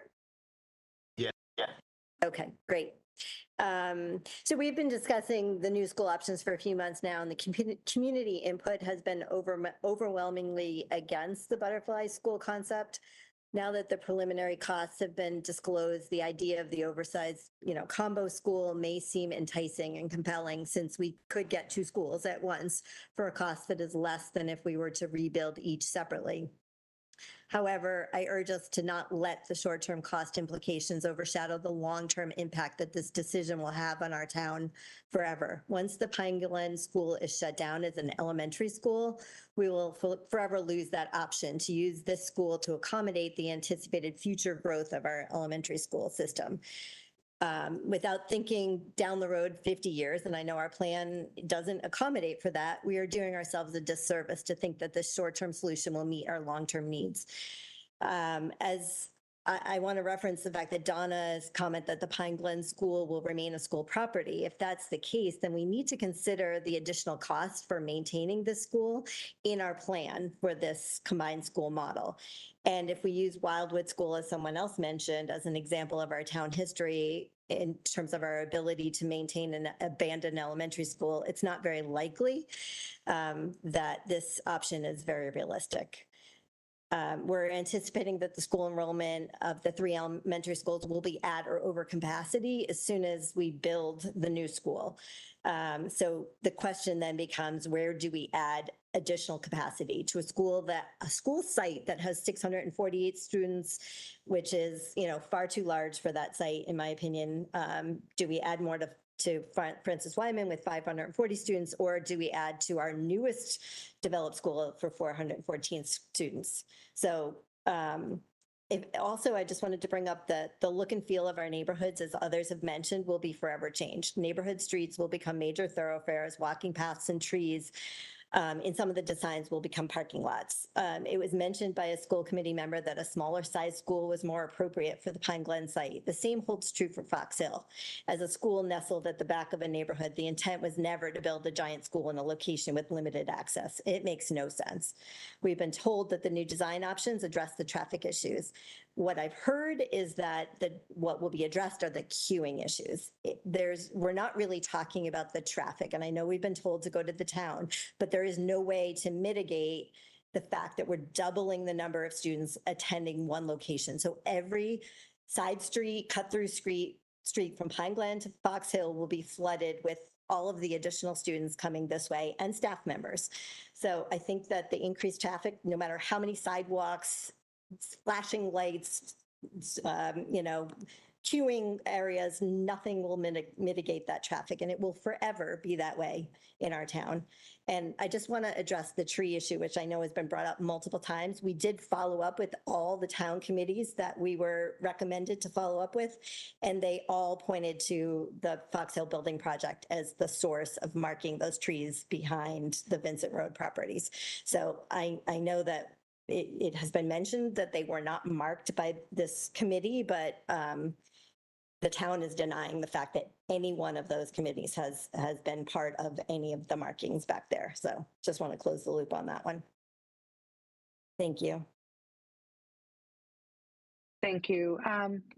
Deidre, all of these will be put into the, I guess, frequently asked questions, but just to respond to a couple of them. The one option, right, was to build a smaller school with the MSBA on the Fox Hill site. And then at the town's timing and desire, you can actually build a new school on the Pine Glen site without MSBA. You're not bound by any enrollment, right? You could make it a 4-section per grade school. You see, I don't want to say limitations of the site. It's a smaller site, but a 4-section school would work. That's why we were doing a test fit for that, just for everyone's benefit. So we'll put your thoughtful comments in the frequently asked, but I just wanted to address that, if this 325 student option was the preferred solution, you could address the Pine Glen School, right? The traffic, you're correct. We are clearly stating about the queuing and the parents sitting and queuing for a long period of time before they're allowed to enter into the site. So thank you for clarifying that. What I would like to clarify is that Fox Hill is currently I think it's around 420, 430 students, and the new school, it would be for 640. So it's not double. It's a lot, but it's not double, right? It's like 40%, if I'm doing the math, 40%, something like that. So I just, we're not denying that, but I don't want people to think that it's double. And as far as marking of trees, I have spoken with our consultants. They flag the trees literally with pink ribbons, flagging the trees. So I know it wasn't us. I can't speak for anyone else, but if you do see someone again, please get a business card and let us know. So we assure you that under our purview, there will be not any trees being cleared. There probably will be as part of this project, but not anytime soon without, we don't even have a solution. I don't even know where the building's going. So I promise you, we were not flagging trees to be demolished, nor will we marking them with paint. But if it happens again, please get their name. And I feel like I might have to scold a child. I'm pretty sure it wasn't us though. So thank you. All right, so thank you. Next up is Lenora Doble. Good evening, everyone. Thank you for the opportunity to talk. I want to say that I agree with many of the people that have talked tonight, particularly Mrs. Cadillac and Ms. Stone and Michael McCarthy, because Michael lives on Westwood Street and so don't I. And the traffic on our street is increasing all the time because of the cut-throughs with the buses, with the parents and everything. And I can just see it happening, getting even larger. That's not why I called, though. The reason is I have worked at Fox Hill School for 3 decades or more. And I taught 4th grade. I never had a class less than 20 kids when I taught at Fox Hill. The classes are always high. Last year, we had 6 less students than Francis Wyman did in their whole school. We had it at Fox Hill. They redistricted some of those kids. We have over 400 now. I do not think that 3 classrooms per that school is adequate at all. I feel that you have to have 4 at least. There are a number of years we have 4 classes or 5. Next year we have 2 grades that are having 5 classes. I think that Fox Hill deserves their school. It's been a long time in coming, and I feel the same with Pine Glen. And the other thing is with Pine Glen, I have heard from other people in the town that are already looking to what they're going to do with Pine Glen. So if they can use Pine Glen for something else, Pine Glen can be fixed or redone for the school, for 4 schools for the town. Thank you for listening. Thanks, Lenora. Next up, Jamie Bean.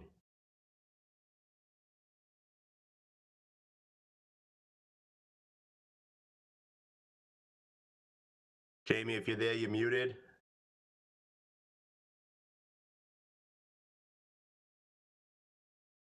Unmuted, but we still can't hear you.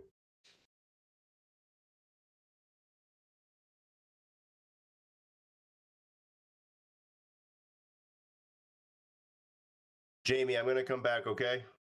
Next up, Christopher Campbell. Chris. Thank you.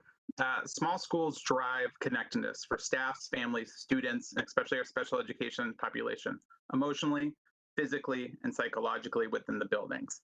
Strong personal bonds that are integral to part of smaller schools help students with a greater sense of engagement, belonging, and personal value for all students, where they can thrive and not hide and get lost. Question that still remains that I have asked and have some of the answers to is, how many elementary schools have been built or are going to be built with this butterfly, 1 roof, 2 school model? It's my understanding there's only 4 in the state, 2 in Springfield, 1 in Andover, and potentially 1 in Acton-Boxborough. But I would like that information to see how the principals, the families, the teachers, and those communities feel about this type of a change. And then how many K-5 elementary schools around us are over 600 students? Again, other information that I presented to this committee, because there's very few. So if the school districts around us are continuing not to consider this as an option, we shouldn't, and we shouldn't be one of the test models for the butterfly school. Thank you.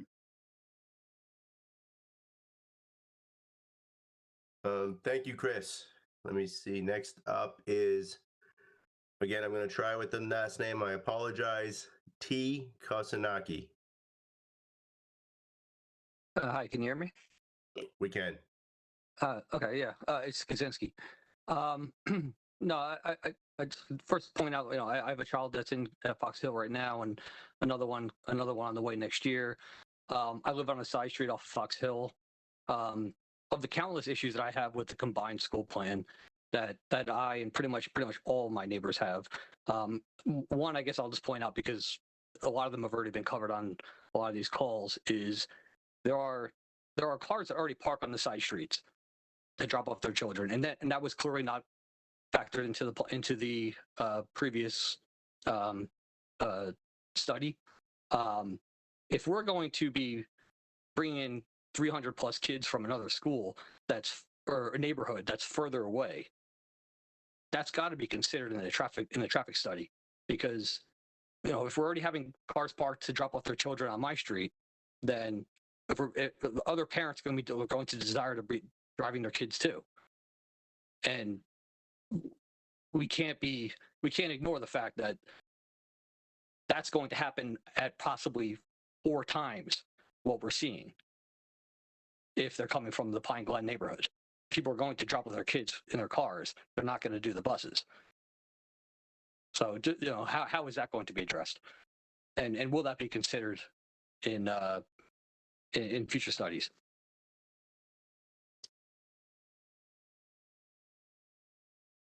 I'm going to say thanks, but can I ask a clarifying question? You said Kaczynski? Yes. Okay, sorry, just because I'm reading it wrong on the screen, so I just want to clarify for notes.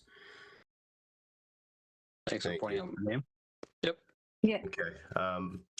Again, that's something that we can address in future questions, so I'm going to try to go to Jamie Bean.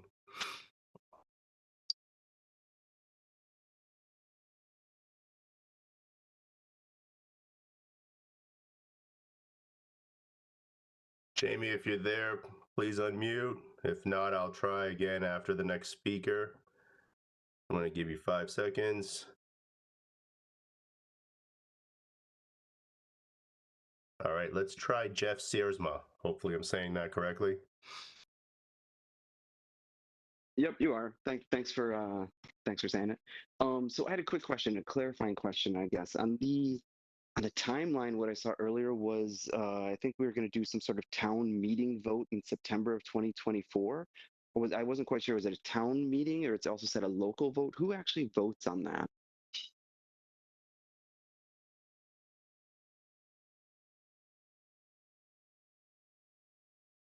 Can you hear me? Yeah, thank you. Thank you, Jeff. Yes. Steve Brown, Mike Burton are here. If this is twofold, I'll answer it. You guys jump in. A town meeting, members would have to vote for it. And if there is a required override, obviously will be put to the voters to support the override. That's a really simple answer to that. Steve, do you want to add anything to that? Yeah, sorry, my audio cut out for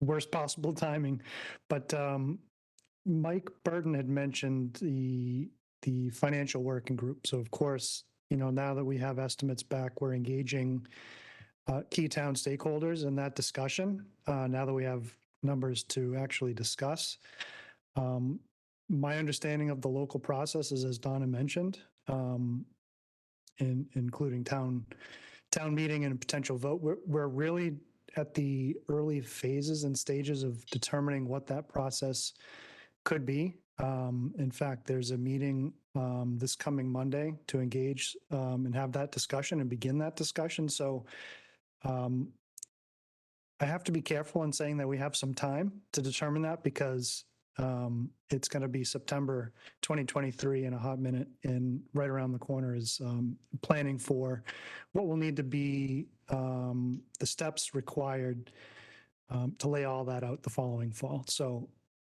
we know that's an important question, and we're just beginning that process to understand what all the steps are. We're an expert right now in MSBA's process, and we're beginning to learn more about the town's process. And depending on the order of magnitude of where this project affects other capital pipelines and projects, how that discussion might go strategically to determine what potential share from the town would be, and how to plan for that. So. Okay, yeah, because one of my concerns I would say is that it sounds like basically we would go through the MSBA process and they would approve everything. And if the option that is submitted to the MSBA is different from what everybody wants, and then we vote against it, how does that affect the MSBA process? Yeah, quite simply, we wouldn't get to that point. This is our second community meeting. We plan on having at least 2 in PSR phase through the next 6 months, and then at least another 1 or 2 in schematic design to bring you along with how the costs are evolving and the scope is evolving. So the idea is to not, the plan has always been to determine the most appropriate educational and financial option that would be supported by the town, not to arrive at that point and have something drastically different from MSBA support. They realize that's entirely a local decision, but that we're bringing you along the process so you know what the implications are well before that. Okay, well, thank you. If I could just add one thing, again, we are looking to meet with folks in the town to really clearly define what the local actions and approval process will be. What I can share is if we did get to a town vote and it was voted down, it's likely that MSBA would withdraw their participation. And so then the town would be looking at doing the project on their own. Okay, so it makes sense. So the discussions we're having now are quite important, that we make sure we listen to all the stakeholders and make the decision that it's in favor for everybody. Thank you. Right, very much so. Thank you, Jeff. Katrina, again, no last name, so please state it, please. Yes, can you hear me? Yes. Okay. Katrina Boschetti. As I'm sure you guys are very familiar, I've spoken at pretty much almost all of the committee meetings. I know that Thursday is going to be, you know, what you guys are voting on for each of the 2 schools. So I'm going to end with that. But I just do want everyone to strongly consider those that are going to be directly affected by the new environment. I know a lot of those people who are speaking out for the mega school or for the butterfly school are not going to be directly affected by that new environment. And by that new environment, obviously, is traffic safety, new community events going to be held there at all different hours, maybe the weekends. So we're going to have traffic through here all the time, new traffic. So I would really, really strongly consider those that are actually directly affected, that consider their feelings as they have already spoken. As for small schools versus large schools, there is a lot of studies, and a lot of it is not really pertaining to elementary schools, but there are a lot of studies that say that it is a lot easier to develop more meaningful connections among the staff and students in smaller schools, as well as smaller schools have demonstrated higher achievement levels among those than larger schools. However, this isn't high school, people. This isn't an elementary school. And we really need to think about those children who are 5 years old going into a ginormous school and have development issues. They're on IEPs. They have anxiety. They're 5 to 10 years old.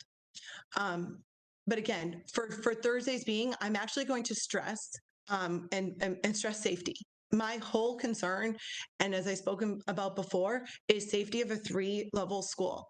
Parkland shooting just finished up on their in their lawsuit against that poor security guard. And they said that those high school students on the 3rd floor were just sitting ducks. Those are high school students that can think outside of the box, that maybe can try to get away. We're talking about small 5 to 10-year-old children who are going to listen to whoever is going to be their teacher or in charge for that moment. So whether there's a fire or whether there's a school shooter, small schools have proven that it is easier to spot those things, those dangers. It's easier for those children to get out of those schools. So please, please, please consider the safety. Please put these children first. Please, like, that's all I'm begging. Thank you. Yeah, thank you, Katrina. Just to clarify, the meeting on Thursday night is to vote to approve the submittal of the preliminary design program.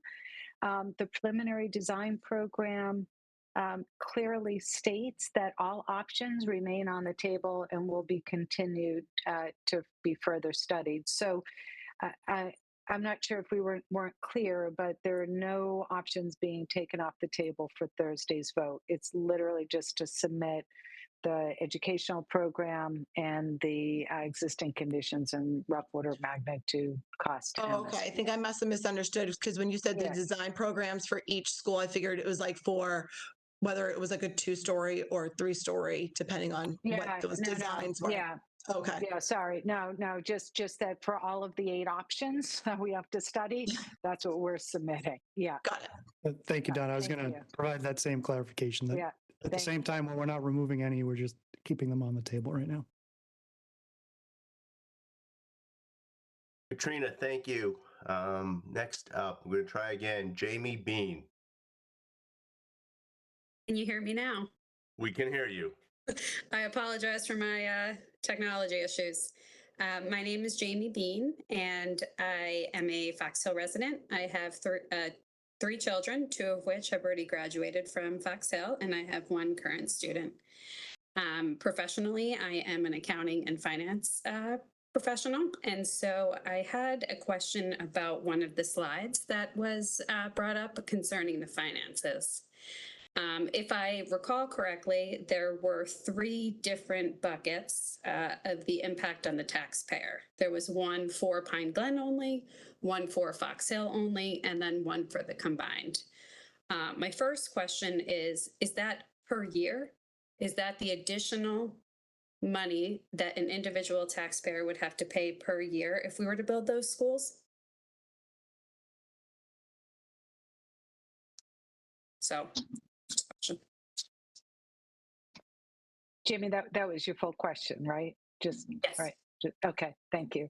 I'm happy to bring up the slide. Steve, Mike, if you want, I'm more than happy to speak to Just it. But if you want to want make sure we're looking at the same place on the slide so we can respond appropriately. Oh, I know, too fast. There you go. Jamie, this is it? Yes. Yeah. So the tax impact for a median taxpayer, can you give me some more information about, is this a yearly cost? So these numbers were actually provided by representation from the school building committee, Ways and Means members. I don't know if any of them would like to answer this particular question.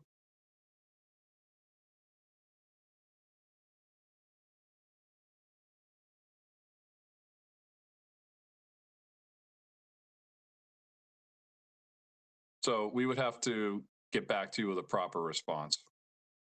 Okay. That would be great. Just as a taxpayer, if I only have to pay an additional, $260 or, I'm sorry, the bottom one, if my taxes are going to go up $560 versus $360, it's a difference of $200 a year, so that I can have Fox Hill on one site and Pine Glen on another that doesn't qualify for the MSBA funding. I, as a taxpayer, would gladly pay that money every year. And I think that there's a lot of other taxpayers out there who probably feel the same way. So I look forward to hearing that answer. Thank you. Jamie, thank you for that question. We'll follow up. Looks like John is up next. John, no last name, so please state it.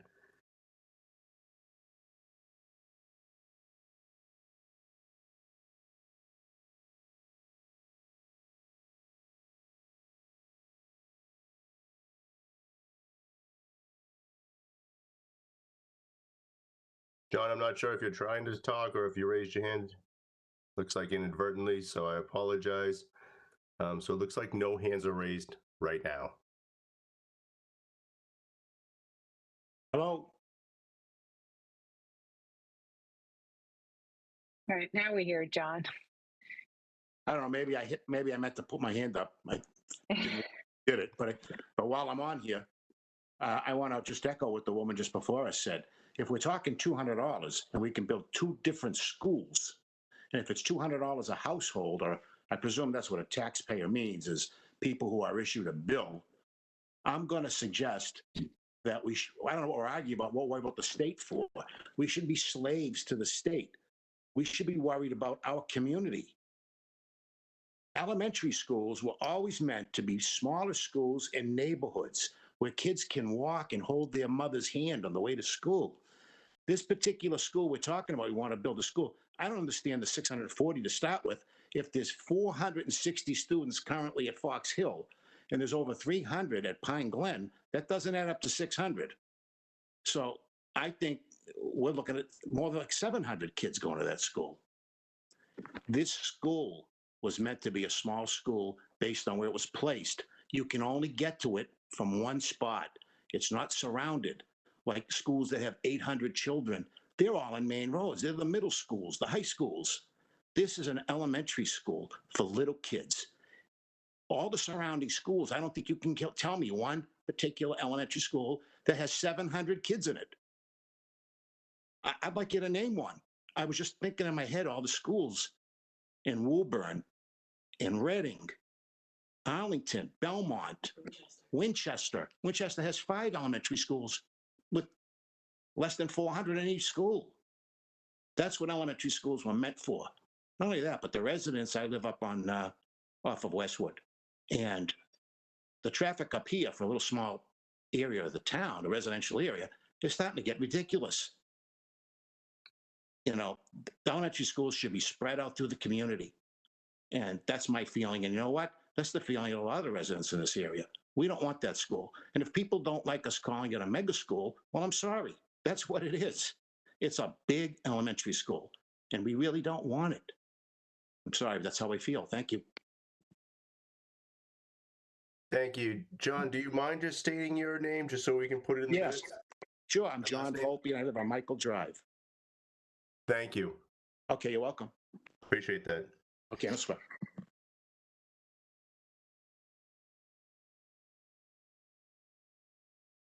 So again, I'll state that right now, it looks like there are no hands raised. So if anyone has a question, please raise your hand. But no hands are raised now. Awesome. Well, I just want to thank everyone on behalf of the whole team for you joining us this evening. I know this is broadcast, and I think you can watch it later.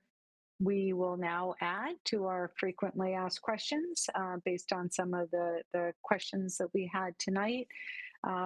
There's also, if you think of things later, on the website, I think there's a way that you can reach out to us if you want to just go ahead and state your position or for a clarifying question.